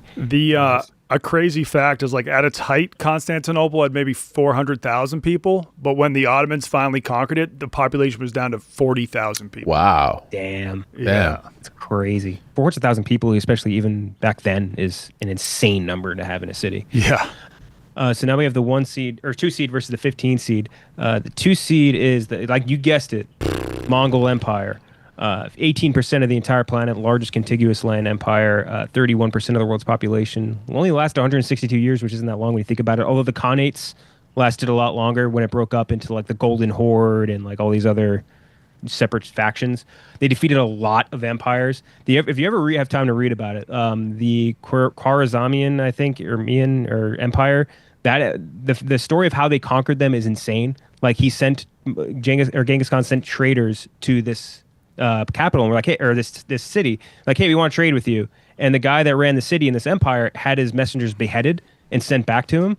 And so Genghis Khan was like, okay, now I'm going to destroy you and wipe you off the map. So he invaded the empire, and literally that one city, I think it was called Ulm or something, he just razed it to the ground. It was one of the biggest, like, continuously habitated, I guess, cities on the planet, and he burnt it down to the stones. Like, there was nothing left of the city by the time he was done with it. And as you can see here, Empire's huge, goes all the way over there. Didn't take Constantinople, shout out to them. From all the way down to like Indochina, out into Europe, like big chunks of Kievan Rus, which was like also very impressive. Barely stopped out there. The most important battle that at least I listed on here was Leginsa, I don't know, whatever the fuck you want to pronounce it. But basically he defeated a giant force of Polish, Russian, Moldovans, like a whole big European knight force he just obliterated up in Central Europe. And he was like making pacts with the French. He was making like diplomatic relations with Western Europe. Like this is a huge empire that rose so quickly under one guy's rule, which is it's nuts. It's a fascinating story of the Mongols. And they were also they another empire that kind of absorbed everything instead of being like you need to adapt to our culture. They were like, okay, we'll absorb what you have, which is so they spread Chinese inventions like paper, printing, gunpowder, things like that out into the West. So start with, or before we do that, go into the Russians, actually. Ooh. The Russian Empire, just numbers-wise, like huge chunk of the planet. 17%. Can I? Is the Russian Empire a 15 seed? They are a 15 seed, but it's for. I'll give you the reason why. Okay, because I think that's crazy. They are 17% of the planet, 11% of the world's population, lasted 196 years. All again, not a lot. All their empires that they destroyed, not really any. Like, they beat the Khanates, which were like really divided factions, like we were saying, like the remnants of Mongolia. Biggest battle that they were really a part of was Borodino, which is the loss for them. They lost to the French, but it was like a Pyrrhic victory. So like they took out a lot of the French soldiers, and then they like burned a lot of the crops on their way back, which kind of led to the French invasion into Moscow, where they took over Moscow, but then the retreat back into Europe, where they had their entire force decimated. Biggest leader, probably Peter the Great, or Peter the First, I think it was. Yeah. Right. Yeah, modernized and expanded them. He's a fascinating guy. Like St. Petersburg, the city that has his name, obviously, it was just like a swampy kind of nothing plot of land.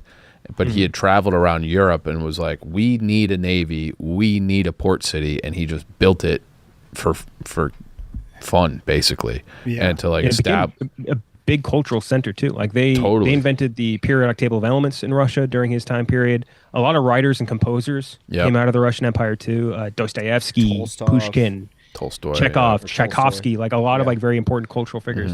So it is a very important place, but also like they kind of got their ass kicked a lot. Yeah, the Japanese got them. Right, yeah. Oh, the Japanese destroyed them. Yep. Like, brutally crushed them in the Russo-Chinese War. So, yeah, they just got their ass kicked a lot, which made it a little bit harder for me to, like, put them up against with the big dogs, more or less. Especially because, like, in Europe, they were not really super successful. So, the Russians versus the Mongols, starting with you this time, Vibbsy. Yeah, I know you had to separate Russia and the USSR. You know, you can't really have them the same, but, like, they won World War II for us. They were throwing bodies at everybody, you know? So, like, if we're saying that we destroyed the Japanese and the Germans, like, I want to give Russia the credit. But that's the USSR. That's the Soviets, so that's not the Russian Empire. I just said that, but come on. Like, it was 20 years after the fact. Yeah, you can't give it to them, unfortunately. But for us to just like take sole credit of destroying Germany, it's like, yeah, sure, but like they were the reason. They were throwing bodies, like, you know. I would give them Germany. I would give us sole ownership of Japan. Nobody else was doing Japan like us. Yeah, for sure. If you meet a Russian, don't be like, oh, USA kicked the Nazis' ass. Like, they'll get very offended. Very offended. Right. Yes. That's like a big. I never grew up thinking that the United States single-handedly beat Nazi Germany. Why is that? I feel like a thing today. I mean, it's not like the Eastern Front is just not really taught in schools. You know, like it's in the U.S. Right? It's not complete. It's obviously part of our history, but we weren't there. Is what I'm saying. We also supplied them. It's like I can lend-lease. understand why the focal point would be more on the Western Front, but I never grew up thinking. But like that's our story and our culture, so we should focus on that. But it is, you know, that's what I'm saying. But like I never thought like, oh, the Soviets, like they're an ally. They burnt down Berlin. They took Hitler's body. You know. Yeah, they threw a lot of men into the meat. That's what they're doing right now. They used to handcuff. They would have one rifle per two people. Right. So they would handcuff people together and say, hey, like run across this field and your guy gets shot. You're dragging his ass. Or no, like chop off his arm and pick up his gun. Also self-inflicted though. Yeah. Like all their damage was really self-inflicted. Like Stalin destroyed their entire military architecture when he took over, killed like all of their generals and like wiped out their intelligentsia. Like he didn't modernize them. Stalin also led them in a big war versus the Polish in the 1920s and got his ass kicked by the Poles, who were just formed. Like that country just got formed, and they got their ass whooped right after the Soviet Union was formed. And so like a lot of that was self-inflicted. And also they were allies of the fucking Nazis, so fuck them for a long time. Yeah. Yeah, I've taken the side of Britain and Russia in this, and I thumb my nose at America, so I'm not in anyone's good graces. I might be asked to leave the country soon. But I just thought Russia deserved a little bit of respect. I know it's USSR at that time, but we had it on our card, so but the Mongol Empire is who I'm taking. Nick Tarani told me to read a book that I think, was recommended by the Wonton Don, Genghis Khan and the Making of the Modern World. One of the best history books I've ever read. Really? It's incredible. If you have take away one thing from this, Genghis Khan, Making of the Modern World, go read that book. It's really good. So Mongols, I would vote for the Mongols as well. It's just like the speed in which it happened and the size of how big that empire is just, it's fucking insane. They were just doing it basically because they had horse archers and knew how to, and were like the best riders in the world and could blitzkrieg like a motherfucker. So 1-2 for the Mongols right now. Chief? I'm going with the Mongols because if I close my eyes and be like, who would be the most terrifying army to approach? I think it would be the Mongols. So on that alone, I'm going with the Mongols. They were doing biological warfare too. They would launch like bodies into places to spread pestilence. Like they were fucked. Isn't there that? Dave? This is one of those facts or stats that I've heard that I can never confirm is true or not, but there's something like 1 out of every 7 people alive today can trace their lineage back to Genghis Khan. Yeah, or 0.5% of the planet. Yeah. What does that equal out to? So there's, call it 8 billion. So 800 million would be 10%, meaning 40 million people worldwide. I think the math is correct. That's good math. I like that. Has direct lineage from Genghis Khan, however you say it. I like that math quite a bit. I think I'm right. Did my math? Yeah, no, you're dead on. It says 1 in 200 men worldwide share a Y chromosome pattern that likely originated with Genghis Khan and his immediate male relatives. Damn. Jeez. Yeah. That's fucking insane. So 3 for the Mongols right now, Dave. As an American, I'm conditioned to hate Russians because my government tells me to, and I'm a loyal peon. So the Mongols. Okay. Mongols, another one. Don? I'm going to go Mongols. One crazy story I heard is that when the Mongols defeated a bunch of Russian princes, they tied them all up and they put them under this huge board, and then they threw a victory party feast on top of the board. So everybody below the board just like slowly crushed to death while the Mongols are just partying on top of you. Jesus. That's like the most savage shit I've ever heard. But on the bright side, there was something called the Pax Mongol, like something called the Pax Mongolia or something, where that whole area after the like brutal conquest, it became pretty peaceful because it wasn't like controlled by all these warring factions. Yeah. So like then the Silk Road, that was its heyday because you could travel from Europe to China and not have to worry about all these like bandits and getting killed because it was just all controlled by the Mongols. So kudos to them. And yeah, we're going Mongol. I remember reading once about a siege that they did where I think it was in Korea, they took their prisoners that they already had and they rendered the fat out of them and used the fat to light like flaming projectiles. Christ. They were fucked up. they were fucked up. So the Mongol Empire, easy sweep here. Now we can run through our playoffs really quick. First up, we have the American Empire, and I'll get out of our share. The American Empire versus the Qing Empire. Starting with you, Don. America. 100, and the Qing started off strong, but they're responsible for what the Chinese called the century of humiliation, which was like the worst 100 years in Chinese history, and the Qings oversaw that. So I'm going America. When was that century? I think it was kind of like the 1800s. That's what That was like Opium War time, right? Yeah. So one for the one for the American Empire, Dave. The American Empire. Another for the Americans, Chief. I mean, we're still going strong, so you got to go America. Are we? Strong. We're kicking. We're still number 1. Yeah, we are. All American right now, Vibsy. Watch Vibbs I got to go take America. Qing. Yeah, I was thinking about doubling down and just being like, fuck them. But I got to do some serious American bootlicking right now to get back in the good graces. It's all about the US of A, baby. I go for America too. I'll say this: we also Taiping Rebellion, 30 million dead, all that. Like we had our own civil war, there wasn't 30 million dead, and there wasn't nobody calling himself the brother of Jesus Christ causing all this shit. We've had some people claiming that for sure. we had some crazies. None of that's leading to 30 million dead. Yeah, True. Brigham Young, we're just like, move out to Utah and do your own thing. Yeah, like get out of here, dude. They got a lot of crazy massacres out there with the Mormons and nuts. True. So the America going to move on. Now we have the British versus the Macedonian Empire. Vibsy. The British versus the Like I said, it's all about star power. I think I got to stick with Alexander the Great and the Macedonians. Basically inventing the blitzkrieg, just cool style of fighting. I gotta go Macedonia. Companion cavalry is also cool. That was like his Alexander's like cavalry group, the companion cavalry. I always thought that was cool. So I feel like the British have just marched in lines throughout, thrown bodies into a field and then just or marched in lines with muskets and stuff. So I that's lame. One for Macedon. I think between these two, Britain is a tough one because it's just like a statistical nightmare. I'd just go for England or the British Empire based off that. Chief. I'm going with the British Empire because they got to places that Alexander the Great could only dream of. So he wanted to go to India. He couldn't rally the boys to go that far. England's just like, we'll go everywhere. We'll conquer everything. So I think that close, but I'm going with the British Empire. I do think that mixture of Viking blood they got during like the late 900s helped them a lot. I do too.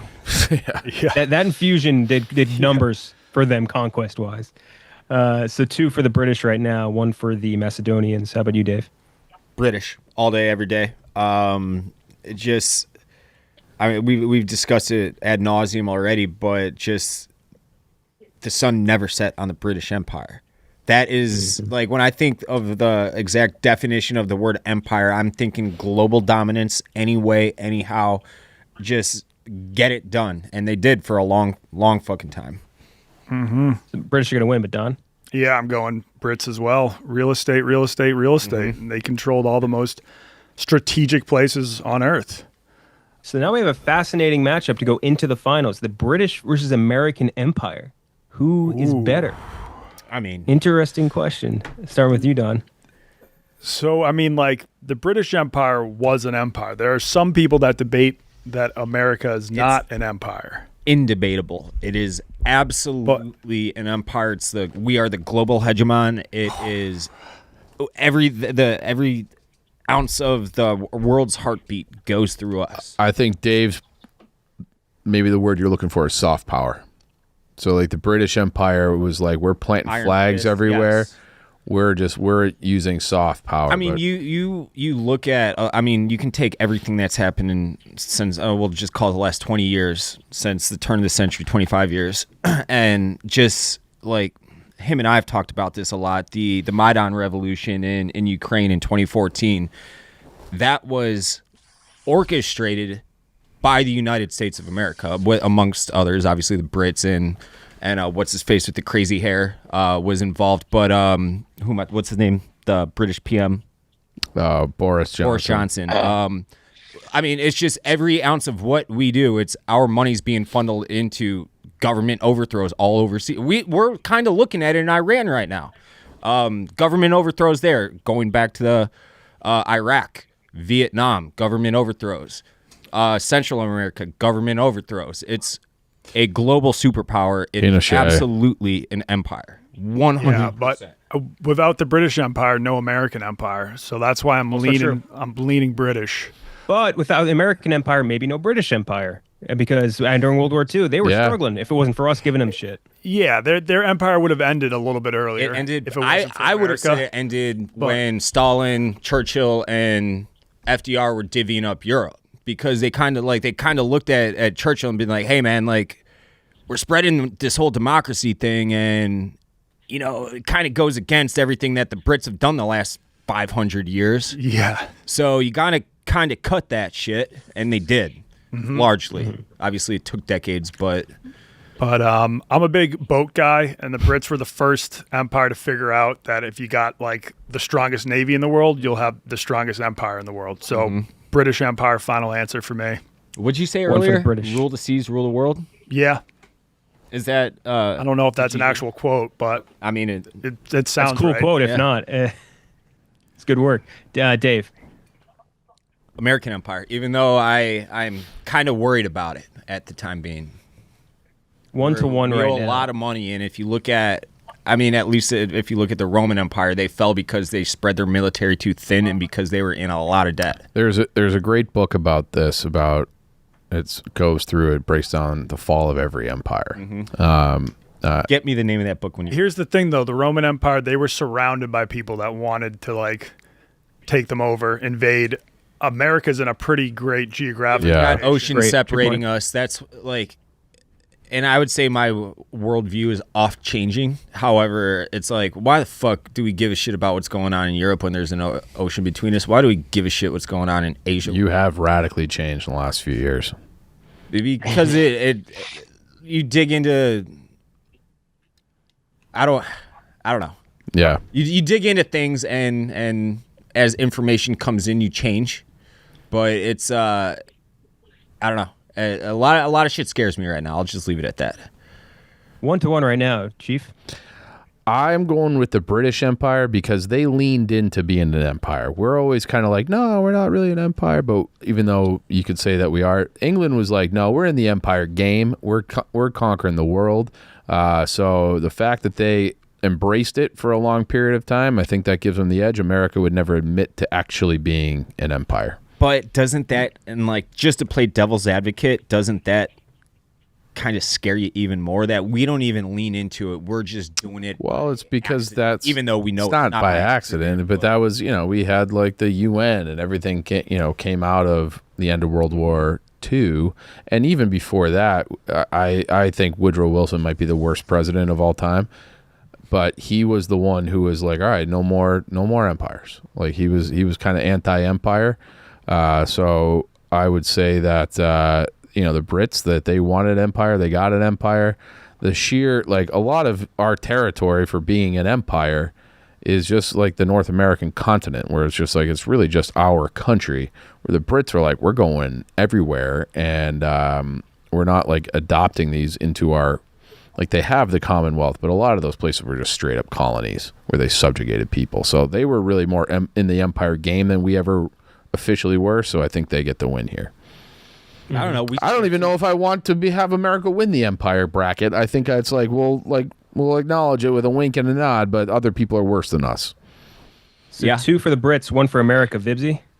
I just remember. Do you remember the game Age of Empires? Did you ever play that? I play it with Terraini and them like very regularly still.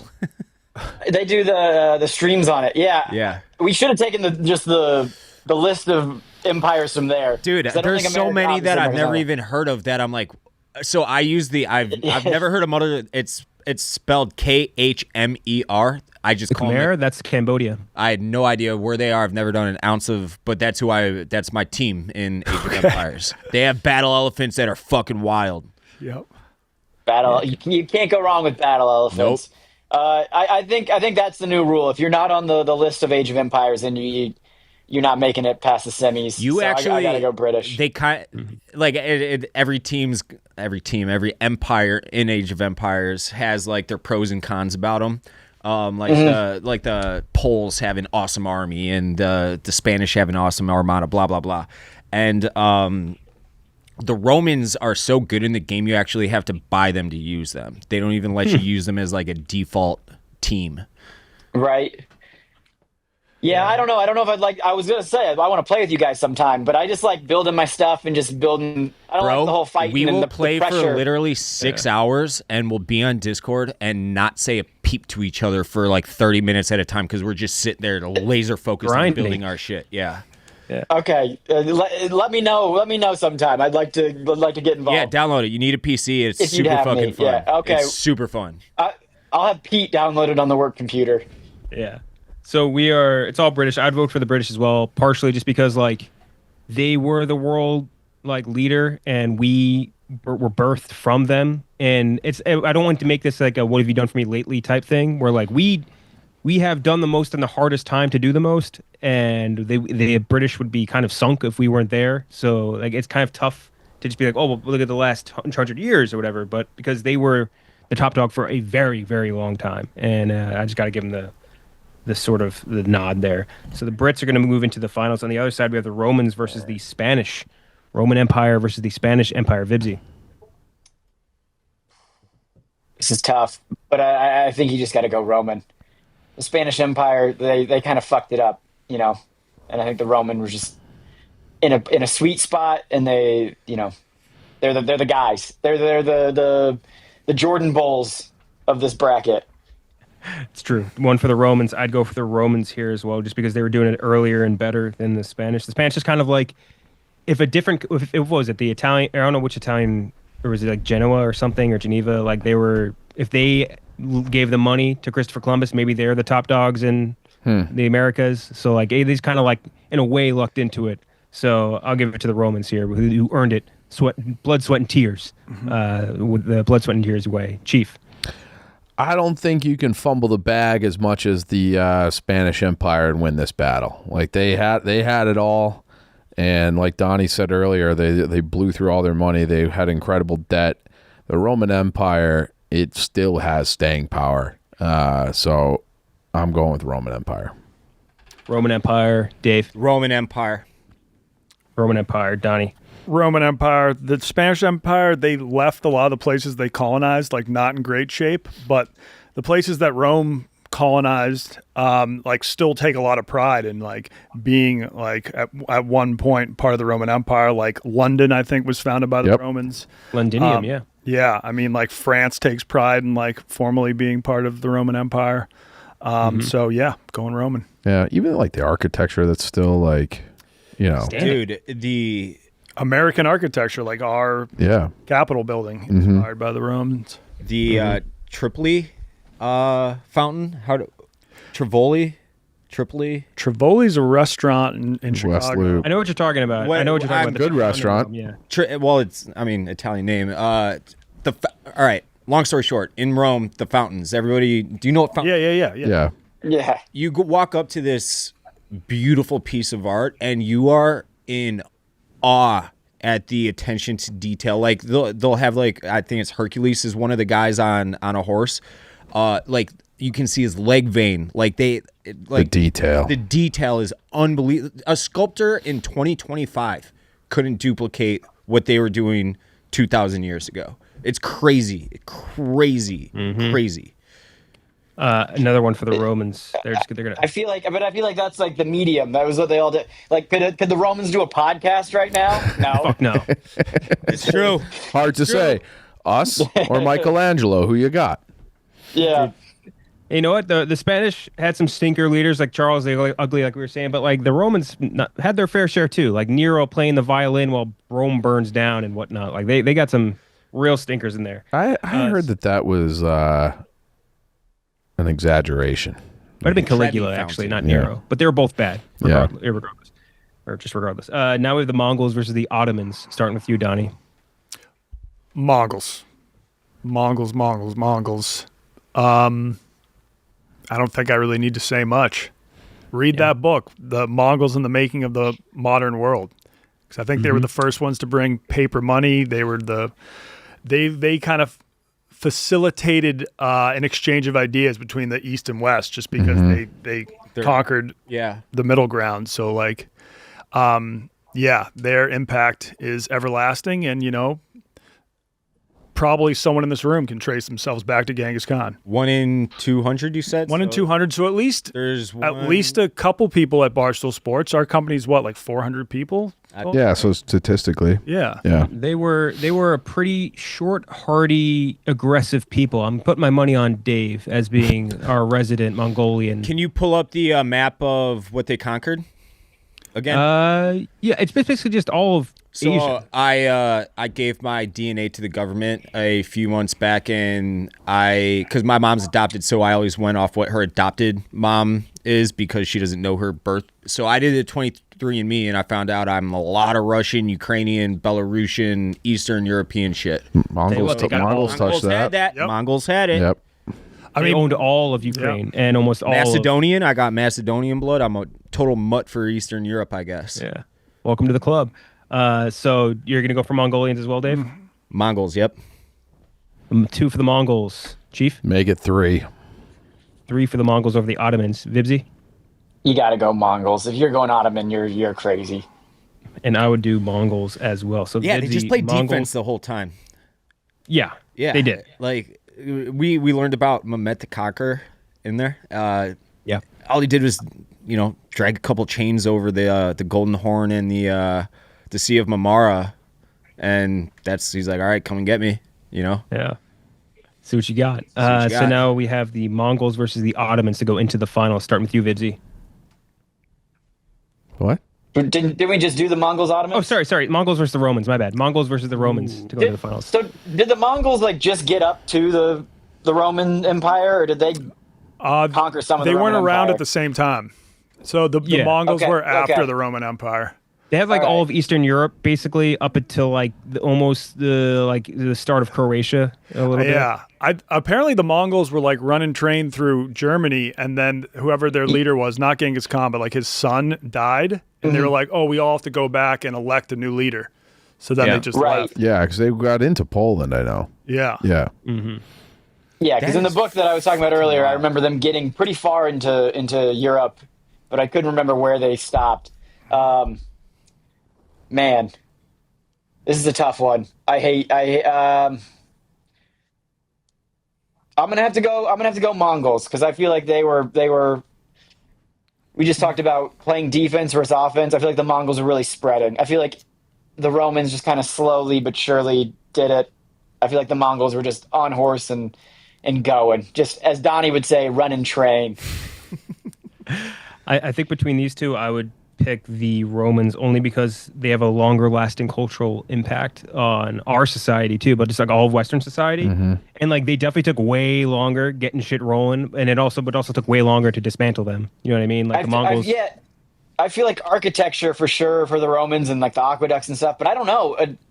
Would you guys, the Mongols, you don't think they have a more of an impact on modern society? I would say like language, like Latin is the basis of Romance languages. Yeah. Like their aqueducts became huge for their the way that the crop rotation led into the rest of the Dark Ages. Like, and even the spread of Christianity, I know Romans killed them, but like you can attribute a lot of it to the later parts of the Roman Empire. Like they did a lot. They just did a lot that has still impacted all of Western Europe, which obviously was like kind of like the center of the planet or our culture anyway. So I'd go with the Romans between these two. Although I agree with you, Vizzy. The Mongols, as far as you're picking who's a better conqueror, it's going to be the Mongols 10 out of 10 times because they did it more faster.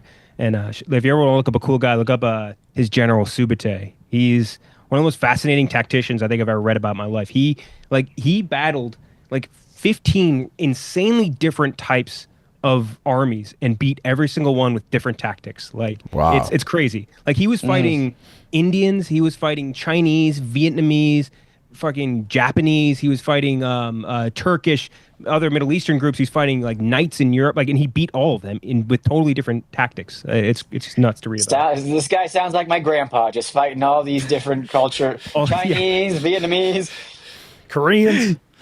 Yeah, anybody, he's in the fucking Irish. He's just getting in drunk fist fights with all of them. So 1-1 right now, Chief. I'm going with the Romans.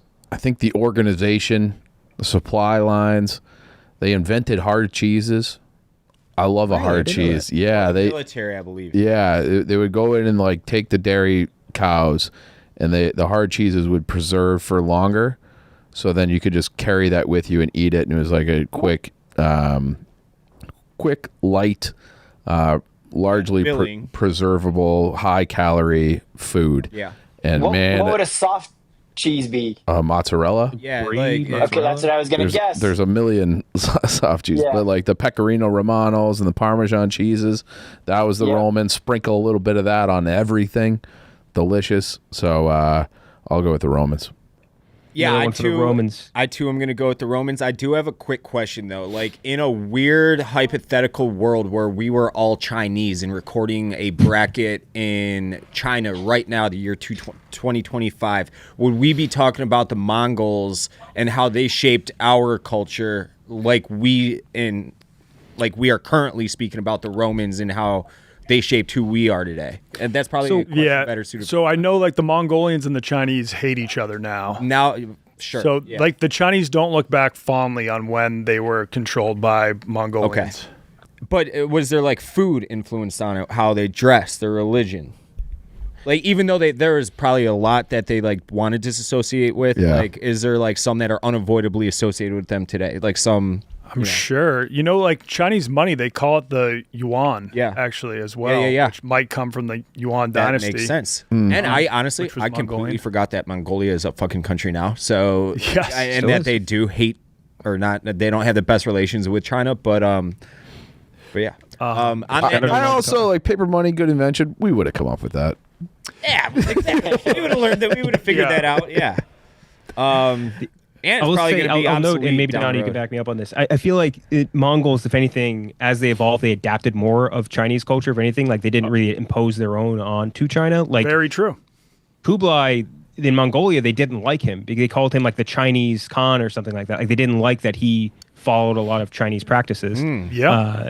So like I think it's almost the reverse. Like the China kind of absorbed them versus. Exactly. I got you, yeah. Yeah. Whenever like an outside force conquered China, they just slowly became Chinese themselves. Okay. Yeah, Well, exactly. Donnie, what's going on in Mongolia now? Not much. Not much. I mean, I hear if you want to go to Mongolia, they have their big kind of national festival July 2nd, and that's when the weather's the best. Okay. So early July is the time to visit Mongolia. Okay. The rest of the year can be pretty rough out there. Not a lot of paved roads, I don't think. And yeah, that's kind of all I know. Okay. A lot of goat cheeses. I feel like that'd be right up your alley, Chief. I like goat cheese. Yeah. As a cheese Soft guy. cheese. Yep. Yep. why are you calling Chief a cheese guy? He just said he's a cheese guy. Just referenced cheese like I maybe know 5 minutes ago. Hey, I didn't take offense to it. The reason he picked the Roman Empire is because of cheese. Because of their So he's a cheese. cheese Yeah. guy. No, I mean, look, I did just want to slip in that cheese fact because it stuck with me. I learned it on like How That's Made or whatever that old History Channel show was. Oh, yeah. And good show. And I'm like, I'm just gonna find a way to slide this in. So that's. I just want to slide it in. I appreciated it. Conversation. Yeah. Yeah. I You know what mean, heard I from wouldn't be here right now if it weren't for cheese. Cheese is like my favorite thing on earth. If I didn't have cheese, I'd fucking kill myself. So Yeah, I figured that was the next logical step if there was no cheese. One funny thing I thought was cool. Do you remember Smush Parker? Yeah, of point guard? course. yeah. He played in the Mongolian National League, and I remember there's pictures of him in that league, and it's so funny because they're playing like a high school gym with no lights. And like the pictures of him are like flash photography, and it's just dark. And they're like playing in these leagues with like these really, really stout, like huge guys. I mean, they're great wrestlers in Mongolia too, if I remember correctly. Yeah. So like it's funny that they have their own league and Smush Parker played there, and I think he also played in like Tunisia when they had like a. How do Civil War they going. have money to pay Smush Parker? I don't know. I truly have no idea how they had Saudis. Smush Parker money. Saudis? I don't know. It's the least densely populated country on the earth, I think. I think that's Yeah. right. Is that correct? Yeah, that sounds right. More That sounds horses than right, yeah. people. Yeah, I guess I'm gonna go Roman Empire just because where the Roman Empire once was is probably the most beautiful place on earth. It's And then- unbelievable. I'm more of a fan of like Mediterranean coastline than I am Asian steppes. Yeah, Yeah. just grass for thousands and thousands of miles. As far as it can. The Romans were drinking wine. The Mongol Empire, they were drinking fermented mare milk. Ew. It's kind of just the fermented cow milk. I even forgot that you could milk cows. But yes, What, are you talking horses? I think a mare is a horse, right? Mare's- Yeah. horse. Yeah, You yeah. said cows. No, they would drink fermented horse milk. Okay. All right. Yeah. You can milk Yeah. any mammal down. Yeah, Eric. Yeah, you can. I just I don't know. Do they make horse cheese anywhere? I'm sure you can. I know, you could probably make. like that's like a dog chew toy. Chief, That's you got to know. like the yak chews. Yeah. It's like a super condensed. Like it's like you have to break it apart with a hammer, and your dog will gnaw on it for forever. My dogs go feral for the yak milk chew toys. Yeah. They love them. Really? They give by my the way, dog there is- gas, so I There is don't give horse it to him. cheese. It's called a rule.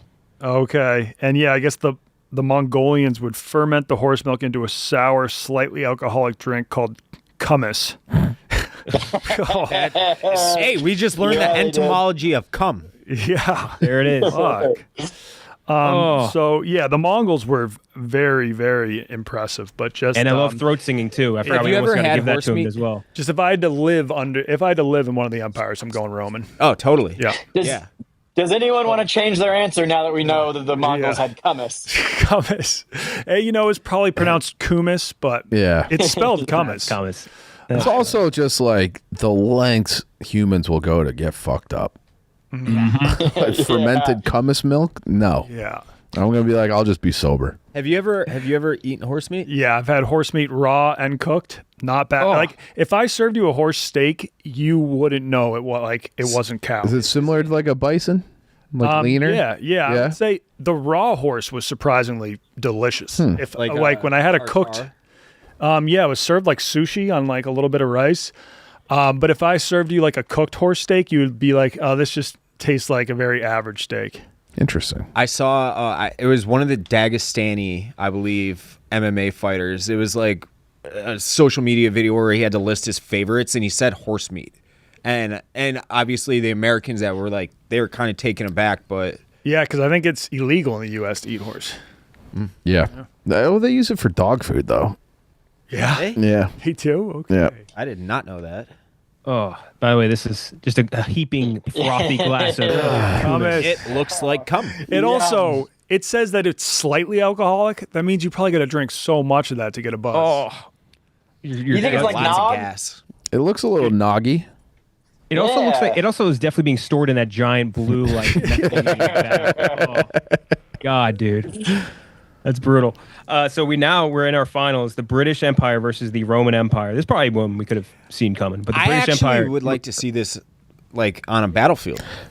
like an actual battle. I yeah. think the guys with guns would probably win, but it would be a tough fight in the end. I do love. Have you guys seen those TikToks where they'll be like 1 million British redcoats against? Yeah. And then they just like. Those are awesome. Yeah, those are. I'm like, I guess I'm watching the end of this. So Brits versus the Romans, the English versus the Italians. Battle as old as time. Let's start with you, Vibbsy. Which one do you think is the best empire? For this one, you got to go Romans, because didn't the Romans conquer some of Great Britain?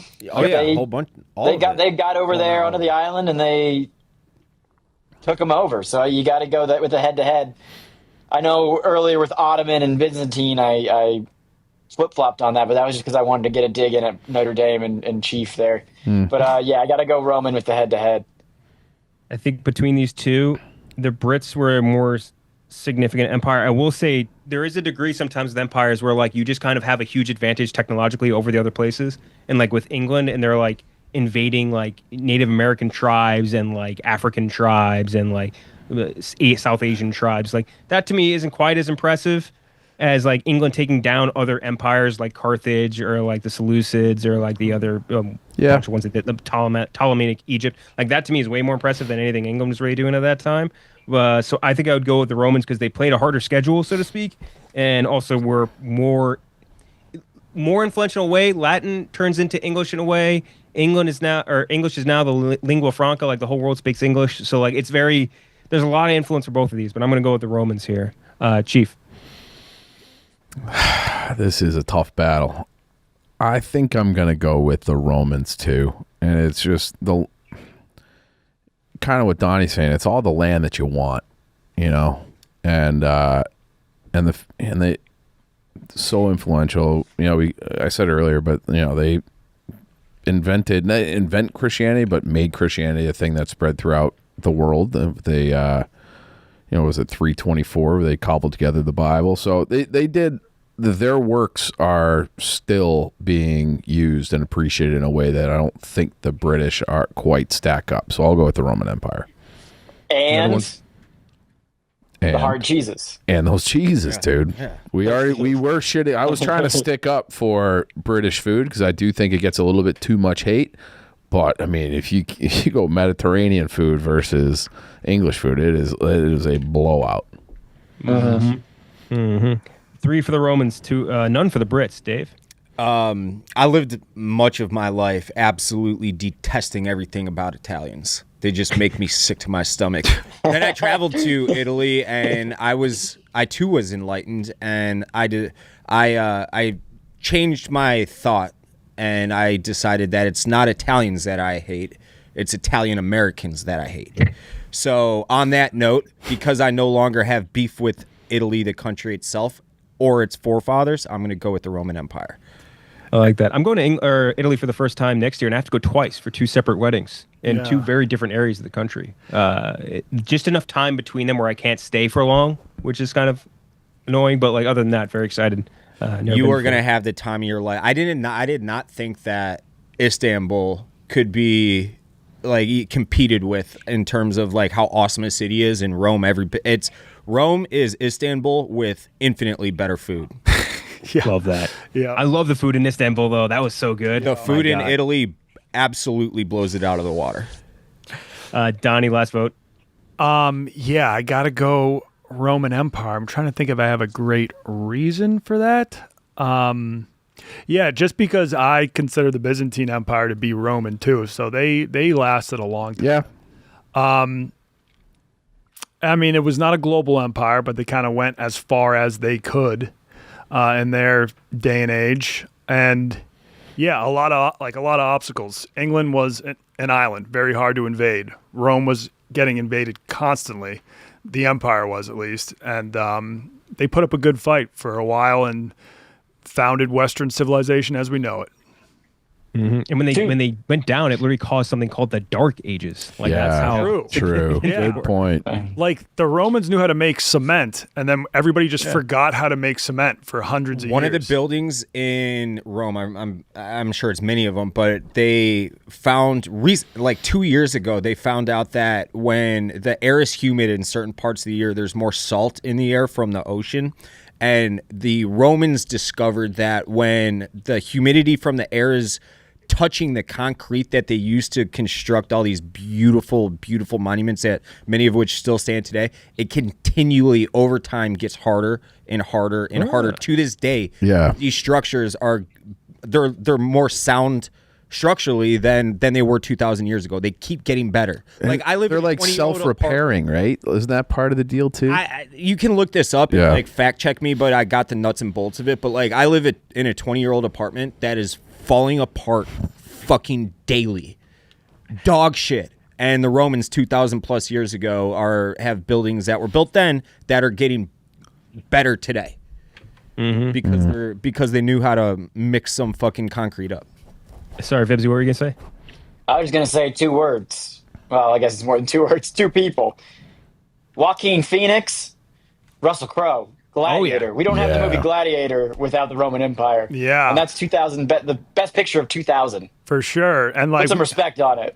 And The Patriot, one of the most popular American movies about the British Empire, doesn't make them look too good. Yeah. I'll say Master and Commander rips though. Great. It is It a very does. good movie. That might Very underrated, I think. That's a fucking fantastic movie. Yeah. But Russell that means Crowe, right? Yeah. Russell Crowe's in that as well. Great point. Is Russell Crowe Australian? He is. Let's put some respect on the Australian Empire, which is British. Yeah. They've been pumping out actors like nobody's business, dude. Like Margot Robbie's like 80th on their list. Like that's the Nicole Kidman, Guy Pearce. There's so much. Nicole Kidman's not a million. Yeah. I'm not going to change my vote, but it is wild to think like Australia and New Zealand, like the farthest away from Europe you can get, True. and they're just like an offshoot of the UK now. Yeah. Penile Just colonies. because of the British Empire. Yeah. Prison colony. Crazy. But that means that the big winner of the bracket episode 190 is the Roman Empire. Although I will say, I was like, oh, maybe it'll just be the Romans and they'll win no matter what. But like, it's still a much harder road than I thought it would be. And we got to learn some stuff along the way, which is fun. I love talking history, and I don't really get a chance too much on this one just because, again, our personnel, we do much more lighter, barstooly things. No, this is fun. I love this shit. Very fun, fellas. Thank you so much for joining, and we will see you guys next week with a new episode. Thanks for having us on.